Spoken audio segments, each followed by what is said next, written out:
bonsoir. Donc nous allons effectivement commencer cette conversation ce soir. Je dis avant de présenter nos amis, quelques mots de ce programme, parce que je vois des gens que je n'ai pas vus d'habitude. Ça, c'est peut-être lié à la ferveur qui entoure les travaux et de Lucien Kroll et de l'équipe qui rassemble ici, selon qu'ils se dispersent ou qu'ils se rassemblent même. Donc ce programme de conversation autour d'un livre, en fait, il est un petit peu dédoublé. Quand on organise ces soirées, on vient pour parler d'un livre, évidemment, c'est celui-là. On parle de son contenu, bien sûr. C'est quand même l'objet qui nous rassemble tous. Mais on parle aussi de comment il est fait.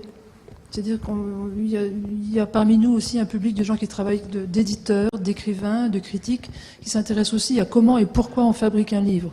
Et ce soir, je pense que c'est doublement intéressant, puisque les personnes qui nous entourent, que je vais présenter ensuite, sont non seulement protagonistes de ce livre en tant que critiques, qu'auteurs, mais sont aussi éditeurs, donc ont une pratique de l'édition sur laquelle donc, je pense on pourra aussi revenir. Avant encore une fois de présenter Patrick, Sophie et Edith, donc j'avais proposé un titre pour cette soirée, mais je pense à la réflexion, Patrick, qu'il est trop lourd, qu'il est un peu cholestérol chargé. Ça s'appelait « Construire pour résister, éditer pour transmettre », ça fait un peu trop. Il y a 4 mots quand même, construire, résister, éditer et transmettre. Est-ce que si on n'en prenait que 2, tu choisirais quoi? Transmettre. Oh ben on est d'accord, transmettre et transmettre. Bon, on n'a pas préparé, hein, mais on est d'accord. Donc on oublie le titre. Donc, sont réunis ce soir, bien sûr, donc les protagonistes de ce livre. Le premier d'entre eux par l'antériorité sur le sujet, je vais dire. C'est Patrick Bouchain. Je ne sais pas s'il faut le présenter, mais aujourd'hui, quand même, on peut te présenter d'une part, mais simplement, par le fait donc que tu as créé l'agence Construire, dont Sophie est une des complices, est une des actrices, que par ailleurs, et je ne dis rien de Kroll, par ailleurs, effectivement, tu es éditeur, tu as pris des responsabilités au sein de cette belle maison qui est Actes Sud, tu es engagé dans l'édition, et que cette publication a été aussi faite à l'occasion d'une exposition qui s'est tenue au lieu unique à Nantes, qui viendra l'an prochain ici. On essaiera de l'activer, de la transformer de la même manière que ça a été fait à Nantes, et que donc dans une triple épaisseur d'intervention que Patrick interviendra ce soir. La seconde personne, et là je fais le tour de table, n'est-ce pas? Ce sera donc Sophie Ricard. Sophie Ricard, je pense qu'elle se présentera elle-même, elle aura l'occasion. Elle appartient donc à cette équipe de Construire. Elle a été engagée dans l'opération consacrée du livre sur Kroll, d'une manière que je pense qu'on ne va pas dévoiler maintenant, parce que le grand manipulateur expliquera comment il a fait et Sophie comment elle a réagi. Mais je ne résiste pas au plaisir quand même de te présenter un peu plus, parce que dans ta pratique foraine de l'architecture, puisque ta démarche est complètement associée à celle de Patrick, c'est-à-dire que tu travailles sur les opérations, une fois de rénovation, en ce moment de création d'un instrument étrange de connaissance qui sera l'université populaire ou du savoir foraine. Ben voilà, c'est une architecte foraine. Sophie a passé 3 ans sur le site de rénovation des maisons de Sophie à Boulogne-sur-Mer, et non pas donc assez loin, a procédé par immersion dans une communauté pour laquelle et avec laquelle surtout Construire menait une rénovation à minima, on va dire. Et donc c'est quelqu'un qui sort de l'agence et qui investit le lieu et qui reste sur place dans cette espèce de chantier laboratoire par lequel Construire parvient à sortir des opérations malgré tout, j'ai envie de dire. Et aujourd'hui, tu résides à Rennes, même chose, pour construire effectivement cette université. Tu es sur le site, tu le pratiques, tu construis le projet de l'intérieur avec les acteurs dans une espèce de résidence temporaire et nomade à la fois. Voilà. Bon, c'était pour le plaisir. Et la troisième personne, donc, c'est Edith Hallauer, que je vais présenter plus succinctement, parce que je suis moins familière de sa pratique. Mais enfin, donc, nous accueillons une élève sortie d'un très bel instrument dont on peut encore être fier, hein, quand même, qui est Normal Sup. C'est surtout une Normal Sup de Cachan. Parce que j'ai appris récemment que cette école de Cachan, une espèce de brassage des disciplines. Il n'y a pas que des scientifiques, des physiciens et des mathématiciens, il y a des disciplines des sciences humaines, de la littérature et du design. Et donc Edith est entre autres sortie de CTNS de Cachan dans la section design. Elle a par ailleurs fait des études d'art, bien sûr d'histoire de l'art. Elle est rédactrice en chef d'une revue dont je vous recommande la lecture sur écran, qui s'appelle... Voilà, Estrabic, voilà, absolument. Et depuis une rencontre que je pense vous expliquerez beaucoup mieux que moi, elle est aussi étroitement associée aux projets éditoriaux, à la fabrication des livres que fait Patrick Bouchain avec les éditions Actes Sud. Ça va ? Donc, alors maintenant revenons à Kroll, effectivement à cet ouvrage dont on veut parler ce soir. Transmission, ne parlons que de transmission. D'une part, donc je pense que quand même, à tout seigneur, tout honneur, la parole revient à Patrick pour nous expliquer comment et pourquoi il a mené cette action de transmission à ce moment-là de sa vie, à ce moment-là de la vie de Kroll, à ce moment-là de la vie d'une autre génération.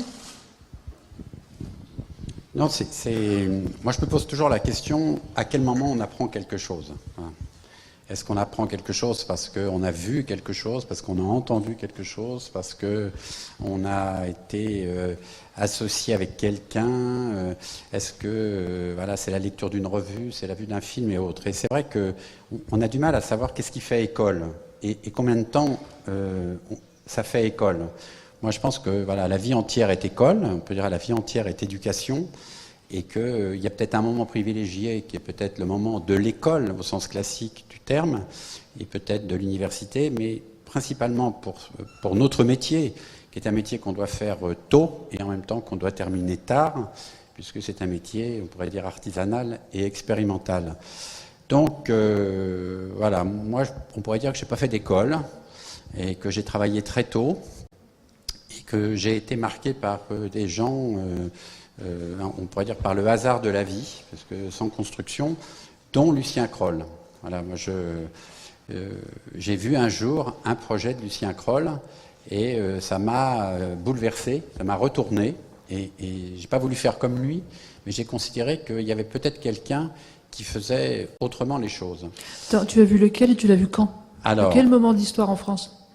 Alors, j'ai vu le premier projet de Lucien Kroll, j'ai vu en 71, si vous voulez. Donc, moi, je suis sorti de l'école en 66. J'ai refusé un peu de travailler en agence et j'ai donc travaillé chez quelqu'un, d'ailleurs, de qui j'ai amené un livre, qui est donc Formes utiles chez André Herman. Et puis, j'ai vu, quand j'étais étudiant, par un professeur qui me l'a montré, qui revenait donc du MoMA, une exposition qui s'était tenue donc en 64, Architecture sans architecte. Donc j'ai été très marqué par deux choses apparemment opposées, puisque l'un c'est voilà, l'hommage à l'architecture vernaculaire, donc celle faite sans architecte, alors que l'autre c'est apparemment une architecture très rationnelle, qui serait en effet le produit voilà, de l'utilité, on pourrait dire, ou de la fonctionnalité. Et donc il a tenté de sortir de la fonctionnalité pour aller vers l'utilité, et considérant que dans l'utile, il y avait peut-être autre chose que la fonctionnalité. Donc il y a chez Herman déjà une recherche dans la morphologie, ou dans, disons, ce qui existe dans la vie qui nous entoure, dans le contexte, et chez Rudowski, il y a... quand même, on pourrait dire, un peu une critique de l'architecture du mouvement moderne. Et ce qui est assez étonnant, c'est que quand il a fait cette exposition au MoMA, il a eu le soutien de très grands architectes, dont Walter Gropius, qui a donc accepté que le MoMA fasse cette exposition. Et donc, quand j'ai vu, pour moi, ça paraissait inatteignable, on pourrait dire ce genre de choses, quand j'ai vu l'architecture de Lucien Kroll en 71, j'ai considéré que c'était peut-être possible. Et donc j'ai changé, mais comme toujours, si vous voulez, on n'ose pas aller voir les gens. Donc je ne suis pas allé voir Lucien, j'ai assisté à des conférences, mais vous voyez, c'est la distance qui fait qu'on n'ose pas parler, c'est ridicule. Et donc j'ai reporté le moment de rencontrer Lucien, et peut-être 10 ans après, on peut dire en 15 ans après, j'ai rencontré Lucien, et je m'étais juré, ce jour-là, comme ça, comme on fait un vœu, de faire un livre sur lui, ou une exposition sur lui, ou quelque chose avec lui. Et j'ai dû donc mettre, j'ai mis 40 ans, puisque j'ai pu faire cette exposition qu'en 2013. J'ai mis 40 ans. Oui, ça fait 40 ans. Oui, voilà, oui. Et donc, en faisant cette exposition sur Lucien Kroll, parce que j'ai essayé de trouver des gens qui voulaient m'aider, parce que voilà, il faut trouver de l'argent, ça n'intéressait personne. Il était has-been. Voilà, c'était un vieux babacool, et moi, j'étais pas grand-chose sur le plan de l'histoire de l'architecture, donc ça n'intéressait personne. Donc, j'ai essayé d'intéresser plus jeunes que moi. Et comme il y avait un peu un retour, et il y a toujours un moment d'obsolescence comme ça, il y avait des jeunes architectes ou des jeunes historiens qui parlaient de Lucien Kroll comme quelqu'un qui était mort, alors que Lucien avait 86 ans et il était en pleine forme. Et donc du coup, j'ai décidé de faire rencontrer des gens jeunes à Lucien et Simone, et de passer au filtre de cette jeunesse l'œuvre de Simone et Lucien. C'est-à-dire de ne pas être moi comme un historien de mauvaise qualité, mais éventuellement ni comme quelqu'un qui aurait parlé avec nostalgie du moment où j'ai vu cette œuvre, mais de regarder au travers de quelqu'un qui n'avait jamais vu ni la personne ni l'œuvre, et qui, revisitant l'œuvre dans le temps réel, ce qui ne se fait pas, parce que très souvent on visite l'œuvre sur le plan historique, mais qu'il a fait aujourd'hui, de me dire, je vais raconter cette histoire à des gens plus jeunes, et c'est ces gens jeunes qui vont faire l'exposition. Donc j'ai raconté l'histoire à Edith, et j'ai raconté l'histoire à Sophie. Et qu'est-ce qu'elles ont fait à ce moment-là? Comment elles sont entrées dans ton histoire? Alors, on est rentré dedans pas de la même manière, mais moi d'abord, on est allé à Bruxelles en fait. Première chose qu'on a fait, on est allé chez Simone et Lucien. Et c'était assez formidable de les rencontrer. Et donc, quand même, le premier travail qu'on a fait, c'était sur le livre, avant l'exposition. Oui, il faut peut-être préciser que Edith et Patrick ont déjà fait plusieurs ouvrages ensemble, remarquables. On en parlera peut-être à la fin du débat. Ils sont tous sortis chez Actes Sud, effectivement. Il faut vous avez l'expérience de en fait, faire on avait déjà fait le livre sur Venise, Construire en habitant. On avait fait Histoire de construire, en 2012. Oui. Et en 2010, on avait fait le livre sur les colonnes de Buren au Palais Royal. Voilà. Pardon pour le... Et donc voilà, le projet, c'était de faire le livre. Et donc, en effet, moi, je connaissais un peu Lucien Kroll, pas très très bien. Enfin, j'en avais entendu parler. Il y avait Laura, l'architecte de la participation. Et c'est vrai qu'il commençait un peu à réémerger récemment chez des il a fait 3 tours de roue déjà. Il est connu, ringard, remontant. Voilà.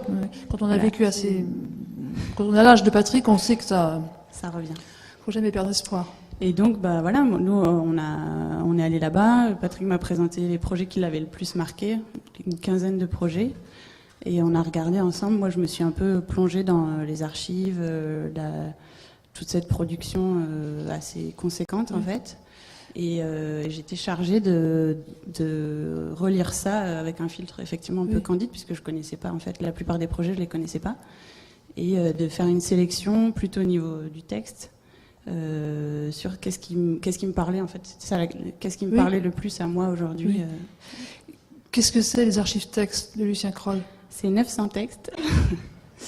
Parce que Lucien, il a une pratique d'écriture comme il pratique l'architecture, c'est-à-dire que c'est très... incrémentaliste. C'est très incrémental, il reprend sans cesse l'ouvrage, donc il reprend, réécrit, reprécise, refloute, reprécise, et donc il a une très grosse production qui finalement est... Enfin voilà, il y a beaucoup de redondance, mais qui sert aussi à préciser le propos.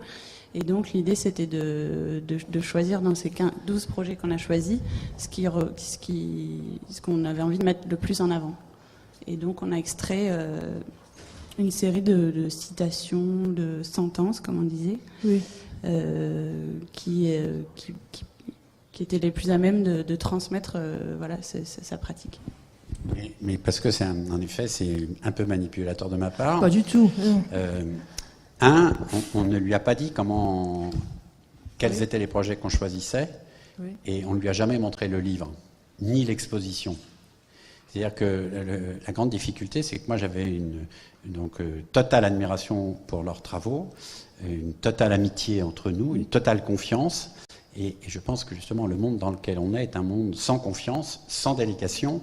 Donc c'était de dire à Simone et Lucien, faites-moi confiance, je fais un livre, une exposition sur vous.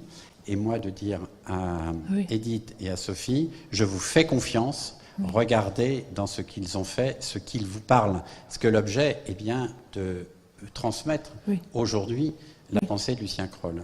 Et donc c'est assez drôle parce que même si elles ne sont pas habituées, sans cesse, elle et l'éditeur, Actes Sud, disaient « A-t-il donné son avis ?» Et je disais « Non, j'ai donné mon avis. » Donc ça suffit. Mais ça va être un drame.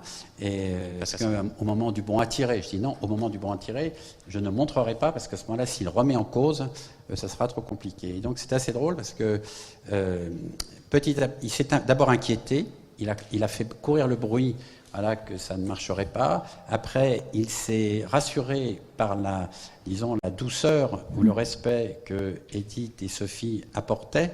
Et il a vu qu'à un moment donné, il y avait une amitié ou disons un respect, une empathie, et que donc il n'avait plus à regarder.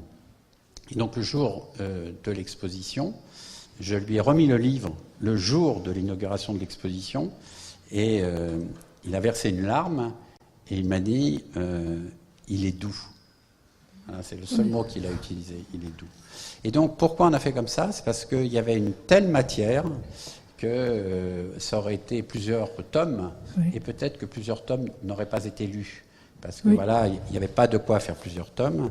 Et en même temps, il fallait, ce que j'avais dit à Edith, essaye de trouver tous les moyens que Lucien et Simone ont utilisés dans leur vie pour transmettre.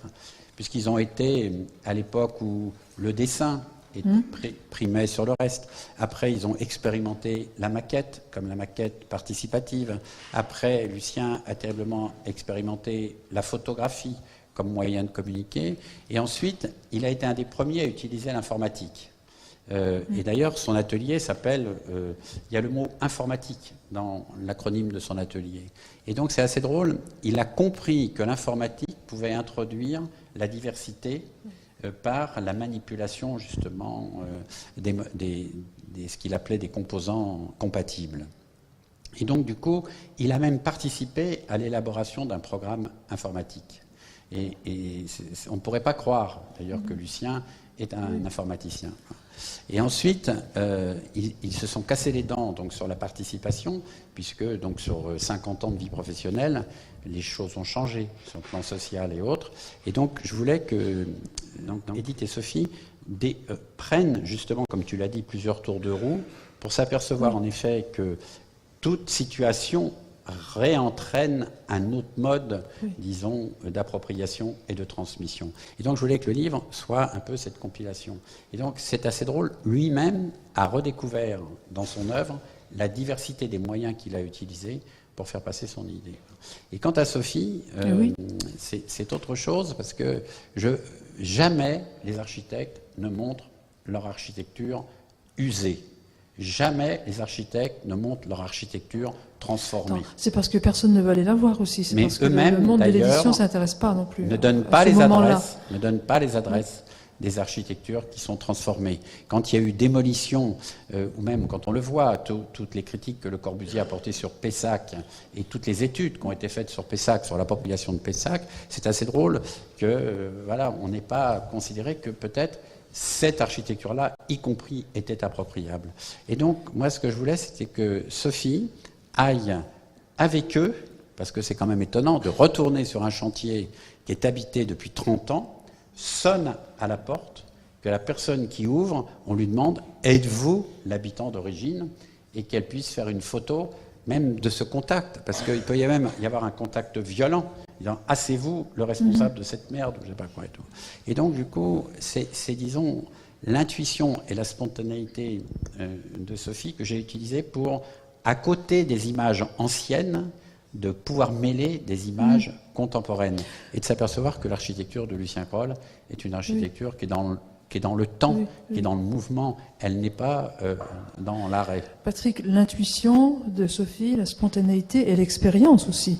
de ce type Ça, d'immersion. j'en Parce parle que quels sont les habitants de ce quartier? Si tu peux rappeler le quartier dont on parle, parce que C'est ce que j'allais dire, en oui. fait. C'est que cette commande, elle est venue après l'opération de Boulogne, où Patrick parlait de confiance tout à l'heure.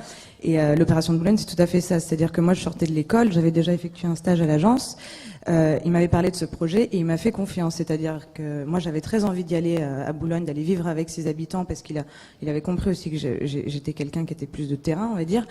Et il m'a fait confiance en me disant, bon ben vas-y, va là-bas pendant 3 ans. Et on s'est peut-être presque pas souvent vu finalement pendant ces 3 ans, mais j'étais toujours emplie de cette transmission quand même. Donc c'était très drôle parce qu'il y avait l'équipe qui suivait et avec Patrick on s'est vu, je sais pas moi, 5-6 fois je pense durant ces 3 ans pour des temps très très forts de l'expérience et ça s'est fait parce qu'il y avait une réelle confiance dans ce projet-là parce qu'on se connaissait pas Oui. vraiment beaucoup. Donc à partir de Boulogne. Je t'interromps 30 secondes parce que peut-être vous connaissez pas tous l'opération de Boulogne. C'est une opération qui a été menée donc sur une rue dans une opération un peu genre Castor ou quelque chose. Non, mais je parle de l'origine, une rue d'habitat populaire. Logement d'urgence. Logement d'urgence, voilà, logement d'urgence, donc dans lequel vit aujourd'hui une population du quart-monde. On peut appeler ça comme ça en français. Voilà, cette rue devait être démolie alors là, pour le compte d'une opération d'ANRU, et auquel cas elle aurait fait la place certainement à un quartier éco, quartier, je sais pas quoi. Voilà, et donc le maire et l'architecte, en tout cas, se sont finalement opposés à cette destruction. Dans une logique d'ailleurs qui vient du Sud, parce que quand on déloge des gens en général, ils repartent plus loin. Et c'est jamais tellement pour les gens eux-mêmes qu'on détruit pour faire un habitat meilleur, c'est pour mettre d'autres gens, et auquel cas les gens du quart-monde partent ailleurs. Donc cette opération-là a consisté à sauver non seulement ce tissu, mais les gens qui sont dedans, en les maintenant sur place. Ça demandait évidemment une procédure très particulière, et c'est pour ça que Sophie a dû vivre sur place, parce que les gens ont rénové leur appartement, ou leur maison plutôt, sans être déménagés. Voilà, et pour finir, excuse-moi de te rendre la parole, mais je crois que tout le monde ne connaît pas l'opération, ce projet a été mené dans les limites budgétaires du budget de démolition qui était prévu à l'origine. Voilà, c'est-à-dire que dans le coup de... Voilà, bon. Oui, ça me fait rire, oui. Bah, il vaut mieux en rire qu'en pleurer. Pardon, Sophie. Donc tu Parfait. venais de cette expérience, qui a été quand même, j'imagine, assez forte dans ta vie. Qui a été très forte. Et donc c'est à partir de là que je connaissais pas du tout Lucien Kroll à la base, mais j'étais très inculte. Patrick aime le dire et c'est vrai. Je suis sortie de l'école d'architecture. Mes cours préférés c'était à la rigueur, c'était mes cours de sociologie, c'était pas du tout mes cours d'architecture technique. Et du coup c'est bien pour ça aussi que j'avais envie de prendre ce chemin-là. Et pour moi il y avait qu'un seul architecte qui proposait ça aujourd'hui en France. Et donc j'ai connu Lucien Kroll avec Patrick, après et avec Edith, et en allant sur cette fameuse opération des vignes blanches. Alors les vignes blanches, oui. Les vignes blanches, donc c'est à l'époque de la Ville Nouvelle, à côté de Cergy-Pontoise. Donc c'est très marrant parce que quand on y arrive, on se dit mais où est l'architecture, qu'est-ce qu'il a construit Lucien Kroll? On se demande quelles sont ces maisons finalement, puisque ça pourrait ressembler à un habitat traditionnel classique de maison pavillonnaire. Et vite fait, on se rend compte finalement par des choses. Ouais, là, celles-là, c'est les plus chics. Voilà. Et très vite, on se rend compte que finalement, il y a elles sont toutes différentes, ces maisons-là. On se rend pas bien compte parce que il y a de la propriété, il y a de la copro, il y a du logement social, du logement HLM, et finalement, tout ça est très mélangé et on ne différencie pas du tout ces statuts-là. Et puis on se rend compte finalement qu'il y a de l'appropriation, qu'il y a des espaces qui sont un petit peu tampons à côté de ces maisons, qu'il y a des seuils appropriés, qu'il y a des couleurs sur les portes, sur les façades. Donc très vite on se rend compte quand même qu'elles sont en plus complètement intégrées au paysage. C'est hallucinant parce que c'est sur une colline qui donne sur une très belle plaine, c'est des anciennes terres viticoles. Et on se rend compte qu'ils ont fabriqué toutes ces maisons sur le paysage existant, donc ce qui est finalement très très beau parce qu'il y a des percées tout le temps vers le paysage qui sont très belles. Donc même si on avait l'impression que la Ville Nouvelle part de rien, ils ne partaient pas de rien et donc ils ont pris cette trame parcellaire qui était déjà existante et ces terres viticoles comme support de fabrication de cette nouvelle ville finalement. Et on le ressent parce qu'en frappant donc à la porte des habitants, donc évidemment il y en avait très peu qui étaient encore des vrais, mais on en a trouvé quand même. Des vrais. Des natifs. Des pionniers, voilà, des natifs. Et on se rend compte finalement, alors c'est marrant parce que Lucien nous disait que c'est dans cette opération des vignes blanches qui compose trois types d'opérations, donc une copro, des HLM et une autre copro. Il y en a une en particulier qui était intéressante parce que c'était vraiment la fabrication, le processus de participation était là dès le départ. C'est bien ce qu'il disait, c'est pas de plan sans habitants. Donc du coup, il y a une partie de ces maisons qui étaient chères à leur cœur, à Simone et Lucien. Simone a créé les jardins avec les habitants. Ils ont vinifié la vigne, le raisin tous les ans, et ils ont fabriquer une maison qui ressemblait à chaque habitant. Et donc c'était ce groupement d'habitation qui était cher à leurs yeux. Seulement finalement, on s'est rendu compte que les gens qui étaient les mieux intégrés et qui étaient les mieux à même de dire ce logement me correspond presque mieux, aujourd'hui c'était les habitants qui habitaient dans des logements HLM qu'avaient construit Lucien et Simone, mais donc pas avec les habitants, mais qui finalement se sont dit c'est fantastique. Nous, on n'a jamais voulu être propriétaire, ça nous fait chier d'être propriétaire, mais on voulait quitter le cadre parisien, s'en aller autre part. Mais il y avait que on avait peur de trouver des maisons qui étaient encore trop chères ou des maisons. Et là, ils se sont retrouvés dans des logements HLM qui étaient appropriables, où on pouvait isoler les combles et se les réapproprier, où on pouvait casser ce qu'on voulait à l'intérieur, donc presque comme si on était propriétaire tout en conservant le statut de locataire. On pouvait très très beau avec des ouvertures, enfin voilà, c'était exceptionnel et on se rendait pas compte que c'était du logement HLM. Et finalement, moi ça m'a beaucoup marqué puisque venant de Boulogne et justement la non-appropriation qu'il peut y avoir aujourd'hui dans le logement et surtout le logement social qui est terrible, là finalement c'était un témoignage grandiose qui existe encore et finalement des gens qui y vivent très très bien. Du coup, on a quand même donc retrouvé quelques personnes qui étaient assez contentes d'ailleurs de revoir Lucien et Simone. C'était très très drôle. Et ce qui était fabuleux à l'époque, c'est que ils achetaient par exemple la maison pour à l'équivalent de 60 000 €, je crois. Et donc il y avait le clos est couvert, il y avait quand même une partie d'isolation, et puis toutes les maisons étaient dénuées de toute finition. Donc il n'y avait pas de grille, il n'y avait pas de seuil, il n'y avait pas d'emmarchement, il n'y avait pas de clôture autour des jardins. Tous les jardins étaient complètement mitoyens, il n'y avait pas de séparation. Donc on pouvait être propriétaire pour pas grand-chose, ce qui était quand même génial. Et après, chacun devait faire les finitions, donc s'approprier la maison. Et donc ça a même donné lieu à il y a une association qui s'est montée. Au sein même de cette opération-là, de gens qui se prêtaient du matériel, des outils finalement, pour justement s'approprier les maisons. Donc il y a eu une association de prêt d'outils comme ça qui s'est montée en plein milieu de ce quartier-là.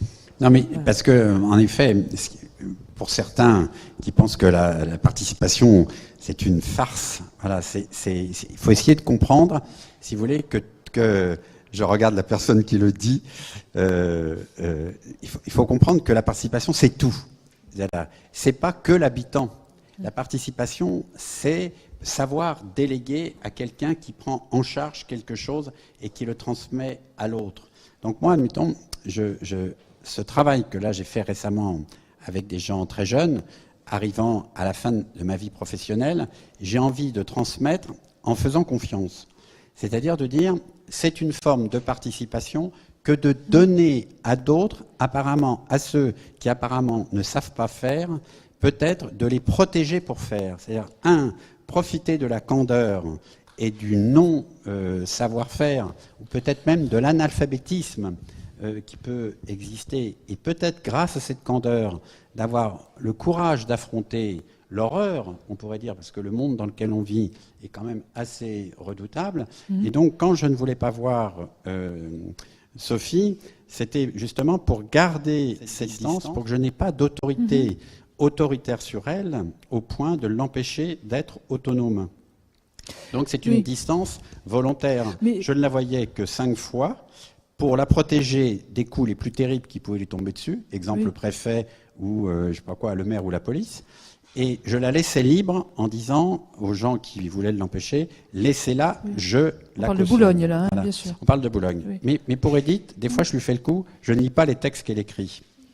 Elle s'en est rendue compte tardivement. C'est-à-dire que je lui dis ce que je veux, et c'est un peu comme au théâtre, hein. C'est-à-dire que je sais qu'elle va savoir l'écrire.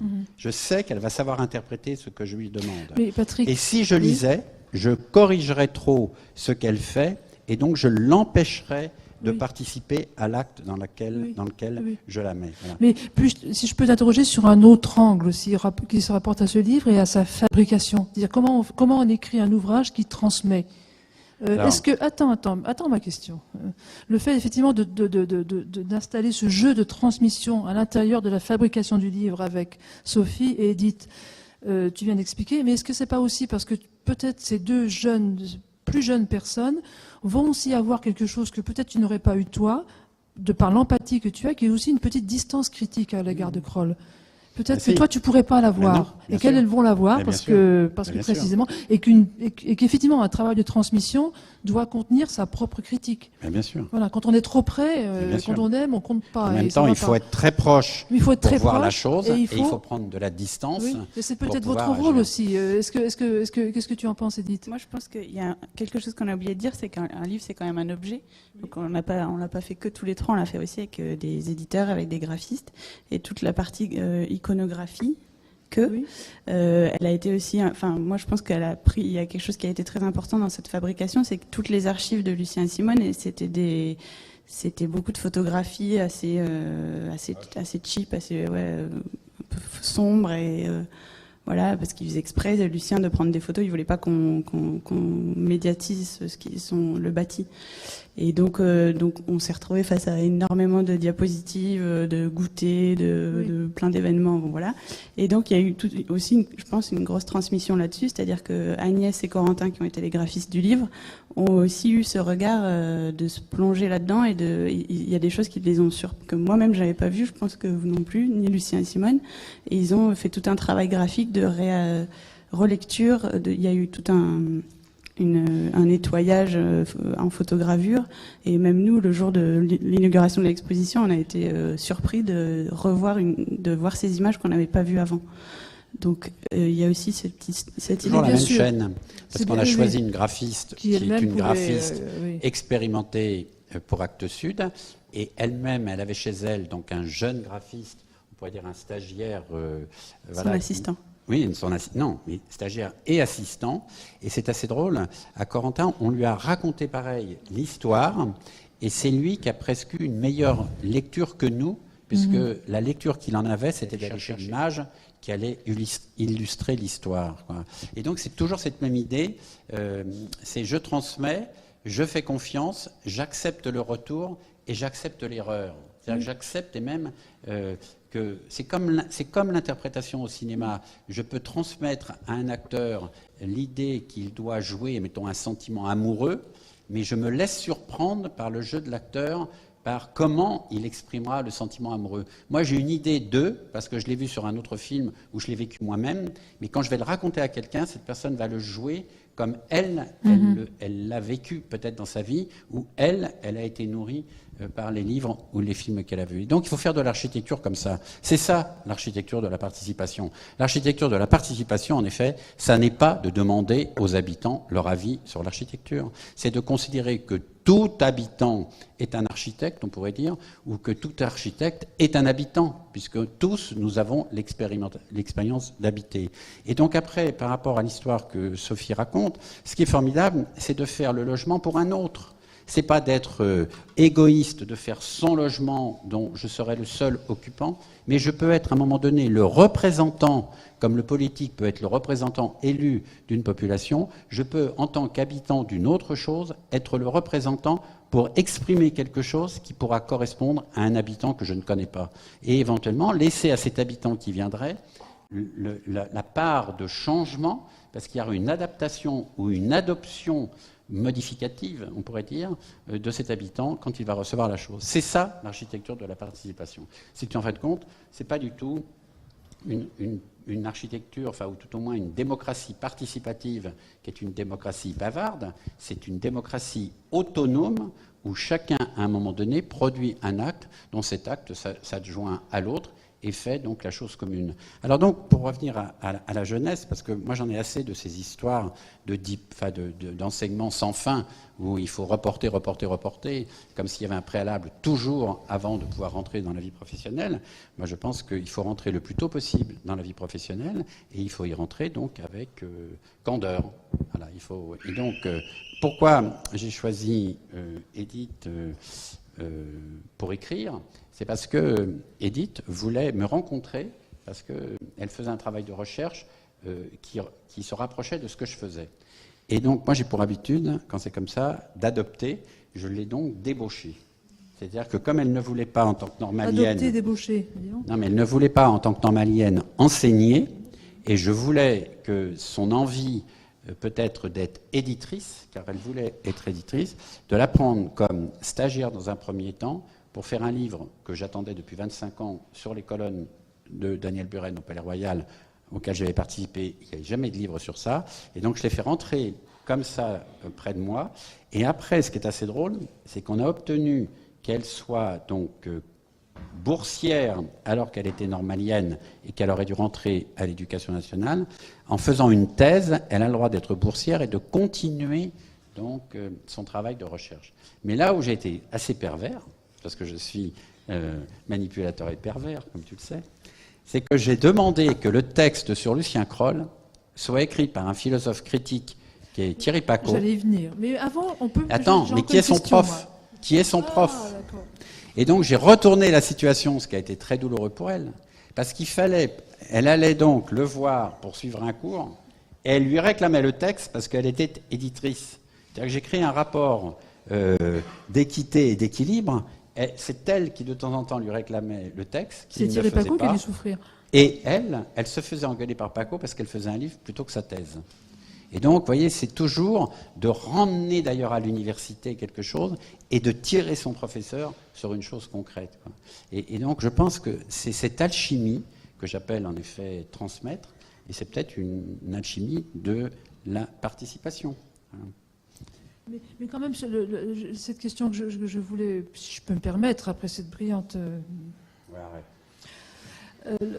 Le travail sur les textes, parce que vous allez découvrir ce livre, peut-être, il est incroyablement lisible. D'une part, parce qu'il est effectivement précédé de textes introductifs, les tiens et ceux de Thierry Pacaud, qui a peut-être fait là un de ses meilleurs textes d'ailleurs. Parce ce n'est pas de la critique, c'est un récit. Non, parce que si tu savais... Si, mais il faudrait lui dire. Ah bah dites-moi. Non, mais ça a été long. Mais Non, parce que ça a été fait, parce qu'elle c'est elle qui l'a corrigé le texte de son prof. Parce que c'est pas un texte de critique architecturale. moi, je pense que ce qui est important sur ce texte, c'est, enfin, moi, ce qui m'a touché dans ce texte aussi, il raconte la rencontre. C'est qu'il s'est mis dedans. Oui, voilà, de Simone et Lucien. Moi, c'est ce que j'ai vécu quand on est allé à Bruxelles 3-4 fois dans l'année, et ça a été vraiment fondateur pour tout le projet, parce que ça paraît un peu anecdotique comme ça, mais c'était vraiment important de les rencontrer et moi, ce qui m'a le plus formé en fait avec eux, c'est de vivre avec eux. Enfin, ça peut paraître un peu bête, mais de manger, passer du temps, dormir chez eux et parler. Et donc, je pense qu'on ressent ça dans le texte. Et c'est marrant que lui, qui est quand même un très grand théoricien, oui, effectivement, ait aussi axé son texte là-dessus. Finalement, il parle de lui. Non, mais c'est un texte qui raconte. C'est quand même un homme comme Thierry Pacaud, effectivement, tout auréolé de sa gloire universitaire, en effet, qui raconte qu'il a été touché par une rencontre humaine, qu'il y est allé, qu'il y est retourné, qu'il en a été transformé. Enfin, ça, c'est peut-être un petit peu littéraire. Non, mais après, quand tu dis mon texte, j'ai pas de texte. Puisqu'après, ça, je croyais. Non, je ne voulais pas faire de préface. Vous me trompez. Et j'ai fait un entretien avec Edith. Oui, d'accord, pardon, oui. Voilà. Oui, pardon. Et donc, elle n'y croyait pas. Et donc, un jour, j'ai dit, on va se mettre à égalité, puisque maintenant, on est à égalité, puisqu'on l'a fait, cette préface qu'à la fin. T'en connais autant que moi. Et donc, on va dialoguer. Comment moi, je l'ai perçu en 71, et comment toi, tu l'as perçu en 2012. Oui. Et donc, c'est ce dialogue un peu bébête, on pourrait dire, ou un peu enfantin, qui a fait que d'ailleurs des gens disent, tiens, c'est drôle, on comprend la transmission. Oui. Tous les textes qui sont cités par Edith, toutes les sentences, parce qu'elle a retenu, elle a isolé des parties très courtes. Bon, Kroll a le sens de la formule, ce qui simplifie quand même le travail, j'imagine. Mais malgré tout, tous ces textes-là, ils ont un point commun. Alors, je vais dire quelque chose qui paraît stupide, mais quand même, je pose la question. C'est leur très réelle contemporanéité. Alors, est-ce qu'il y avait des textes vieillis Est-ce que tout de lui est comme ça? Parce que j'ai pas eu accès à ces 900 textes. Il y a beaucoup de choses comme ça dans ces textes, mais c'est un peu noyé en fait, parce que Il y a eu quand même des parties un peu... il a une pensée très, comment dire. Enfin oui, voilà, il faut le travail qu'on a fait d'extraction. Oui, il y a un vrai travail d'extraction qui a été mené. Oui, mais bon, tout ça pour dire que oui, il y a beaucoup de fraîcheur en fait. Mais même voilà, globalement, Simone et Lucien, ils ont été très rafraîchissants pour beaucoup pendant l'expo, pendant tout ce projet-là, même pour des gens de mon âge ou plus jeunes que moi. Et donc l'idée, oui, moi quand j'ai lu ces textes, j'ai été très souvent surprise et j'ai retrouvé des choses oui, très rafraîchissantes, quoi.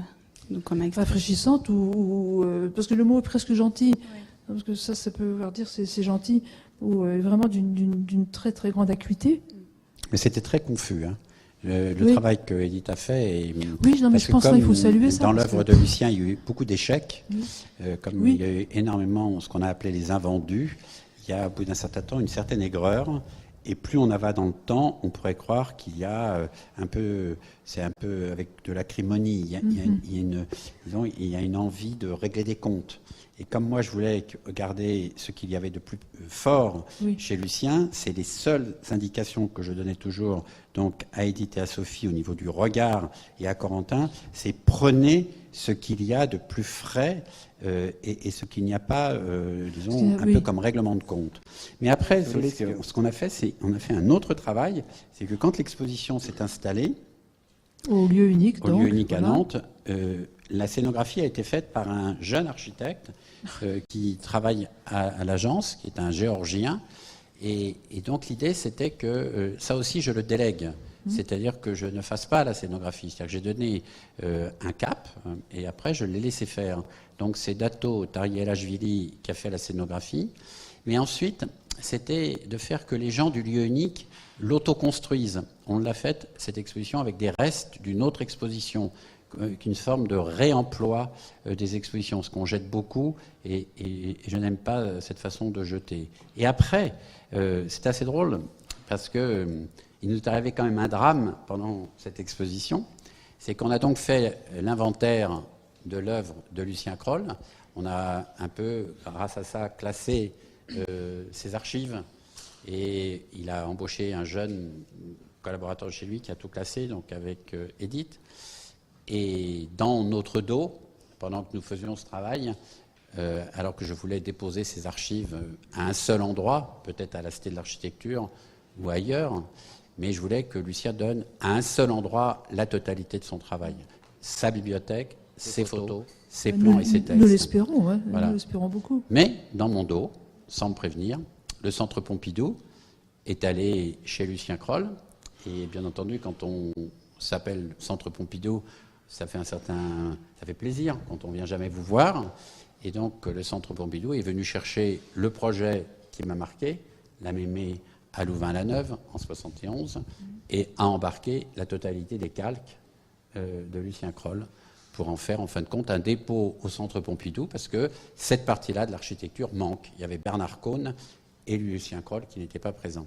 Et donc quand nous avons voulu exposer, car je voulais mettre ce projet au centre de l'exposition, puisque pour moi, c'est le projet qui est la fin de toute son expérimentation, disons, voilà, de ce qu'il a appris à l'école, on pourrait dire, et le début d'un très grand moment, il me manquait le cœur. Et d'ailleurs, Lucien ne voulait pas trop que ce soit le cœur, parce que c'est un projet avec lequel il a terriblement souffert. Il y a eu un procès, il n'est toujours pas payé, enfin, c'est terrible pour lui. Et donc, du coup, il manquait le cœur. Et quand j'ai voulu chercher au Centre Pompidou les documents, on m'a dit oui, mais vous devrez exposer dans des conditions muséales. C'est-à-dire que ce qui était rangé sous une table, à l'humidité et autres, d'un seul coup prenait un statut d'œuvre, et moi je ne pouvais plus l'exposer au centre, au lieu unique, parce qu'il n'y a pas de climatisation et qu'il n'y avait pas de protection. Donc j'étais tellement en rage contre cela que j'ai décidé de ne pas montrer les originaux de la Mémé au centre de l'exposition. Et c'est un peu ça, voilà, que j'essaierai de vous transmettre ce soir. C'est d'un malheur en faire un bonheur. Et à ce moment-là, je me suis dit, qu'est-ce que je vais mettre à la place? Et je me suis dit, je vais mettre à la place un appartement, le leur, celui qu'ils habitent à Bruxelles, qui est un appartement qu'ils ont fait en société coopérative avec des amis, et je vais mettre cet appartement. Et comme cet appartement s'appuie sur une théorie ou une pratique qui se faisait beaucoup en Hollande à l'époque, qui s'appelle le SAR, qui était donc dirigé par Abraken, et que c'est une trame qui permettait d'incorporer les composants compatibles, chose que plus personne ne connaît, on a décidé donc qu'on ferait un appartement, qu'on le laisserait vierge, et que toutes les semaines, tous les 15 jours, un jeune collectif d'architectes ou associatifs à Nantes ou ailleurs habiterait l'exposition et changerait l'appartement pour montrer que tout appartement doit être changé. Et en fin de compte... Ça a marché. Toute l'idée était là. C'est en fin de compte, s'il y a eu plus de 30 000 personnes qui sont venues voir l'exposition, c'est parce que ces jeunes ont amené avec eux, au cours des soirées ou des débats pour transformer l'appartement, des gens qui ne vont jamais voir une exposition d'architecture. Et donc ça m'a donné l'idée quand même de dire, tiens, c'est marrant, ça ressemble à Venise, où moi j'ai habité le pavillon et donné le pavillon à des jeunes, et ça devrait ressembler en fin de compte à toutes les expositions. Les expositions devraient être le lieu où on s'expose pour être, disons, critiqué, voire éventuellement transformé par la transformation des gens qui habiteraient une architecture. Et donc c'est ça qui a fait la grande richesse de l'exposition. Et donc c'est assez drôle. Et moi je n'y suis pas allé, c'est ma grande technique. Certains pensent que je suis des fois défaillant. Du coup, quand j'ai su que cette exposition marchait, je n'y allais plus parce que ça faisait un peu le père Fouettard qui disait « Ah mais c'est pas beau, c'est pas ci, c'est pas comme ça, qu'est-ce que vous faites ?» et ainsi de suite. J'ai laissé faire et donc il y a eu des horreurs, on pourrait dire, de construites et des moments absolument incroyables. Donc moi, une fois j'y suis allé et j'ai vu un collectif qui a inventé l'idée de dormir dans la cuisine. Et donc, je me suis dit, mais attends, ils sont vraiment cons, quoi. C'est pas possible. Et donc, ils ont retiré le truc, ils ont agrandi tout le séjour, ils ont fait, en fin de compte, une douche qui est presque dans le séjour avec un rideau, parce que c'est un appartement de 67 mètres carrés, et ils ont mis le lit sur l'évier. Comme ça, il y avait l'évier, le plaque, et ils ont mis le lit et tout, et l'arrangement en dessous. Alors je me suis dit, bon, je leur dis pas. Donc j'ai rien dit. Puis après, j'étais boire un coup, je dis, mais pourquoi ils ont fait ça? Je me suis dit, mais en fin de compte, ils ont fait un lit clos. Ils ont fait un lit clos paysan. On dormait dans l'âtre de la cheminée. Et en fin de compte, c'est comme s'ils avaient dormi à côté de la plaque chauffante, à côté de l'évier, et machin, ainsi de suite. Et peut-être que c'est pas si idiot que ça, on pourrait dormir dans la cuisine. C'est-à-dire qu'on pourrait peut-être ne chauffer que la cuisine et avoir un séjour froid. Peut-être qu'un jour, d'ailleurs, on devra dormir et se laver dans l'évier. Peut-être qu'on devra se relaver dans l'évier. Ou peut-être avoir la pierre sur laquelle on ira juste chercher le litre d'eau et tout. Et donc, du coup, c'est assez marrant. Après, je suis allé là-bas, je dis, mais expliquez-moi. Et à ce moment-là, c'était assez étonnant parce qu'il y avait des couples avec des enfants. Dans une exposition, c'est pas courant, des nouveau-nés, ils étaient couchés sur les lits, ils faisaient à manger et tout. Il y avait une table et tout. J'ai dit, bon, allez, je pose aucune question, je passe au suivant. Voilà. Et donc, je pense que ça m'a pas rajeuni, mais ça m'a donné une idée pour faire autrement une exposition. J'ai entendu, oui. Oui. Il y a aussi dans le livre, de la même manière, je ne dis pas qu'on peut activer un livre comme on active une exposition, comme on en déplace le sujet, mais ce livre il fait appel à une archive qui n'est pas forcément l'archive noble d'une monographie d'architecture. Il y a quand même quelque part des plans, mais bon, il y a une grande attention. Ça se feuillette un peu comme un album de photos qui aurait été fait par les Kroll eux-mêmes. C'est pas ça. C'est pas ça, mais le livre fixe des moments de rencontre, des réunions, des documents qui n'ont pas d'intérêt en général pour l'historien de l'architecture habituel. C'est pour ça qu'on a fait aussi des tirages sur calque de plans et de dessins, oui, accrochés sur les panneaux, parce que comme moi je pense que l'architecture c'est aussi le dessin et des plans, que ça se bien lit sûr en plan. Et comme là on avait des photos de très grandes on avait mis 2 clous. Et on tirait donc régulièrement des plans sur calque et on pouvait donc quitter l'exposition en emmenant des documents, on pourrait dire originaux, puisque chez les architectes on fait bien des tirages. Oui, bien sûr. On avait ça. Et après on avait une table d'entrée sur laquelle j'avais même mis moi mes rendez-vous, mes machins, les esquisses, la maquette, tous les outils qui servent. Et c'est assez étonnant, rien n'était attaché et rien n'a été volé. C'est comme si on avait posé brutalement sur une grande table tout ce qui avait servi à l'exposition. Comme quoi, il faut faire confiance. Voilà. Il y a- Oui, ou pas créer des valeurs artificielles, parce que un ça- objet aurait-il eu de la valeur reconnue, qu'à ce moment-là, il fallait le garder. Voilà. Mais est-ce que c'est pas ça la différence, justement? C'est que, bon, on a dit transmettre au début, mais pourquoi, qu'est-ce que ça de si original, transmettre? Ben, la grande différence, c'est que une monographie sur Kroll, à l'âge qu'ils ont, les Kroll, ça devrait être un livre d'histoire de l'architecture. Effectivement. Et que c'est pas un livre d'histoire, c'est un livre de transmission. Et entre faire l'histoire d'une démarche et la transmettre, il y a une énorme différence, en effet, qui demande cette implication, parce que là, on dit parfois que les écrivains sont de meilleurs critiques que les universitaires, s'agissant de la littérature. Ça demande quand même ça se discute, mais néanmoins, si on veut entrer dans l'œuvre de Rimbaud, on lit 4 lignes de Julien Gracq et on en sait plus que dans les livres qui sortent actuellement, qui étudient les factures de Rimbaud. Hein, on est dans l'érudition. Est-ce qu'effectivement, là, il y a quand même une espèce d'immédiateté de la transmission entre gens qui vivent un processus de l'intérieur, qui le critique de l'intérieur, qui est passé dans ce livre, et qui fait qu'effectivement, il ne ressemble absolument pas à une monographie d'architecture contemporain malgré tout, qui reste quand même toujours quelque part un travail qui sédimente, qui trie, qui sélectionne et qui inscrit une démarche, un architecte dans une histoire. Là, on est dans une espèce de contemporanéité. C'est pas seulement l'œuvre, c'est la transmission. En effet, transmettre, c'est pas faire l'histoire.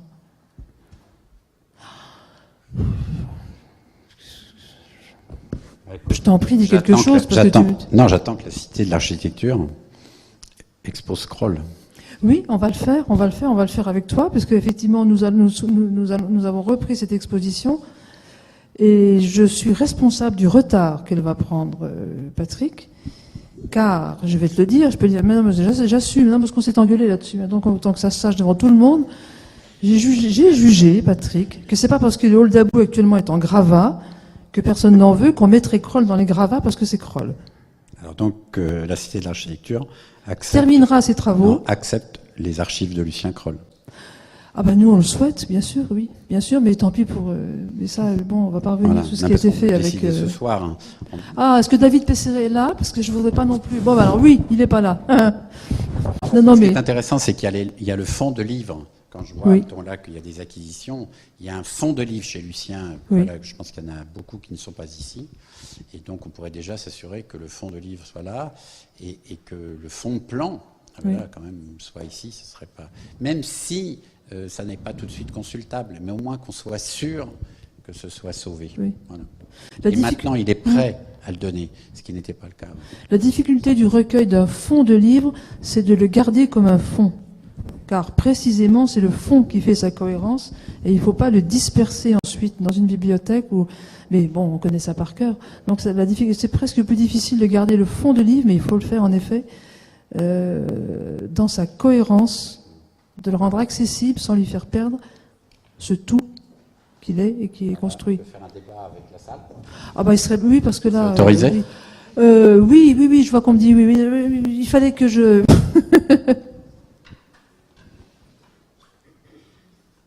On a droit au fauteuil. Non seulement c'est autorisé, mais c'est encouragé. C'est encouragé, voilà. Voilà, qui veut poser une question ou faire une remarque ou ajouter un commentaire? Je vous en prie. Bon, je pense que la transmission, elle se fait d'une façon différente pour chacun. Je ne vois pas qu'un éditeur ne puisse pas avoir le souci de la transmission ou le goût de la transmission, c'est évident. C'est notre. Alors, on le fait plus ou moins bien, ça c'est un autre problème. Mais c'est évident qu'on est là pour transmettre. C'est ce qui est plus particulier dans ta démarche quand même, c'est cette espèce de confiance. Enfin oui, pas cette espèce, cette confiance aux collaborateurs et trices. Enfin,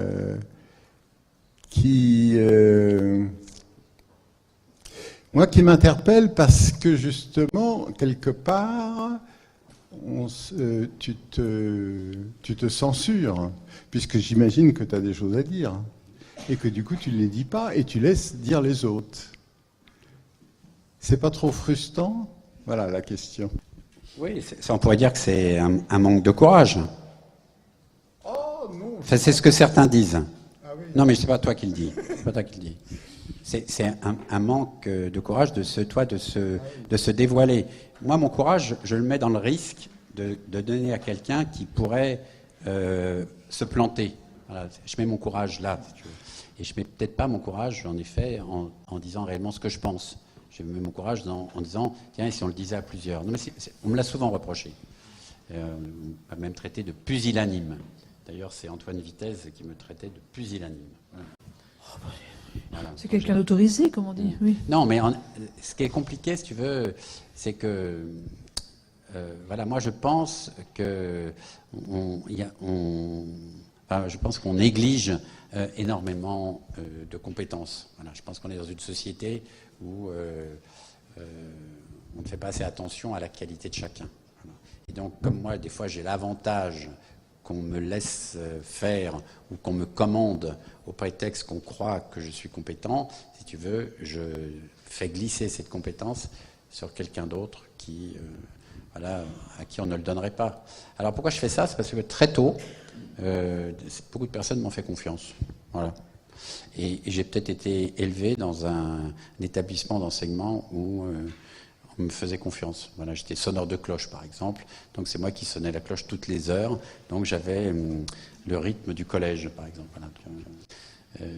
Et j'avais des tâches administratives, voilà, très tôt. Après, j'ai travaillé très tôt pour payer mes études. Et donc je me suis rendu compte qu'en travaillant très tôt, on peut des fois prendre un poste plus important que celui qu'on te donne. Et donc c'est un peu, il n'y a que ça qui m'excite, quoi. C'est de mettre quelqu'un devant ses responsabilités, en le regardant bien dans les yeux et en lui déléguant bien une mission et peut-être en l'accompagnant, mais de manière souple, voilà, à conduire bien sa route. Et non pas, donc en effet, ça m'intéresse, mais je suis d'accord avec toi. Tout éditeur a pour objet de transmettre, puisque tout livre, moi je suis très amoureux des livres, tout livre est fait justement pour transmettre, et tout lecteur est seul devant l'ouvrage, ce qui est magnifique, quoi. Donc voilà, je suis très sensible, j'adore les livres. Bien sûr, transmettre, mais évidemment, mais transmettre quoi, à qui? Allez, monsieur Fred, pardon. On est en train de noyer le poisson. Je feuilletais ce matin très attentivement la totalité du catalogue des éditions Bernard Marais, et il n'a rien transmis. Il a fait une métatransmission d'une kyrielle de choses, d'une énorme variété. Et là, le verbe transmettre, on est en train de le noyer parce que il y a un phénomène de cas particulier dans l'architecture de Lucien Kroll. C'est qu'un type comme toi, des gens comme vous, vous y avez identifié effectivement des choses à transmettre. Et vous avez pris une position complètement différente dans ce champ-là, parce que, à cause du contenu, à cause de la nature de la démarche de Lucien Kroll, vous avez dit, cette chose-là, on va la communiquer. Ça a déterminé la position que vous avez prise.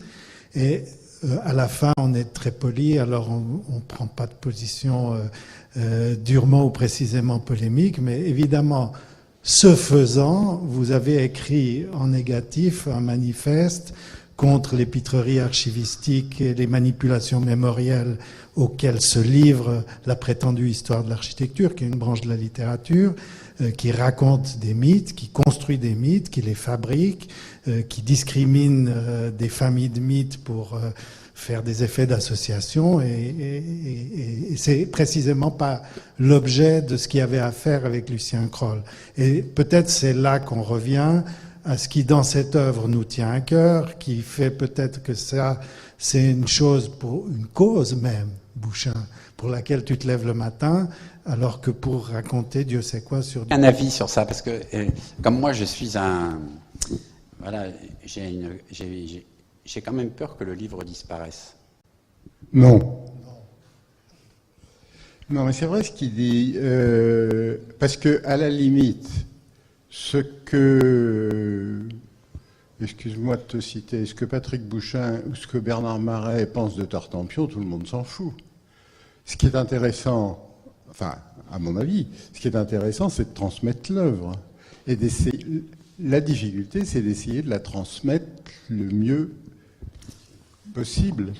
Mais c'est vrai que la transmission que tu fais, toi ou par personne interposée, dans 1 an, dans 5 ans, dans 10 ans, il y en a un autre qui le fera d'une autre façon et qui sera peut-être mieux, moins bien ou sûrement différente. Et bon, il n'y a pas de... Je crois que dans ce domaine, il n'y a pas... De toute façon, il n'y a pas de règles. Et le principal, c'est de faire les choses et de les transmettre. Puis après, on ne sait pas à qui, mais ça, c'est l'histoire des bouteilles qu'on lance à la mer. Hein. Oui, mais justement, je me demande si dans le... Parce qu'en effet, transmettre, ça ne suffit pas, parce qu'évidemment, en édition, on transmet. Que fait-on d'autre, en effet? Mais est-ce qu'il n'y a pas quand même une urgence à transmettre à des architectes, à des jeunes architectes dans ce livre? C'est une question. Oui. Parce qu'on écrit toujours finalement pour quelqu'un. Alors d'ailleurs, on écrit souvent en architecture pour l'architecte lui-même, et tant mieux. À mon avis, le meilleur architecte, c'est celui qui apprend à l'architecte quelque chose sur sa propre démarche. Mais est-ce qu'il n'y a pas une urgence à transmettre à des jeunes architectes? Oui, peut-être. Mais Le lecteur dont vous rêviez. Non, moi, ce qui serait bien, c'est que... moi, j'avais envie...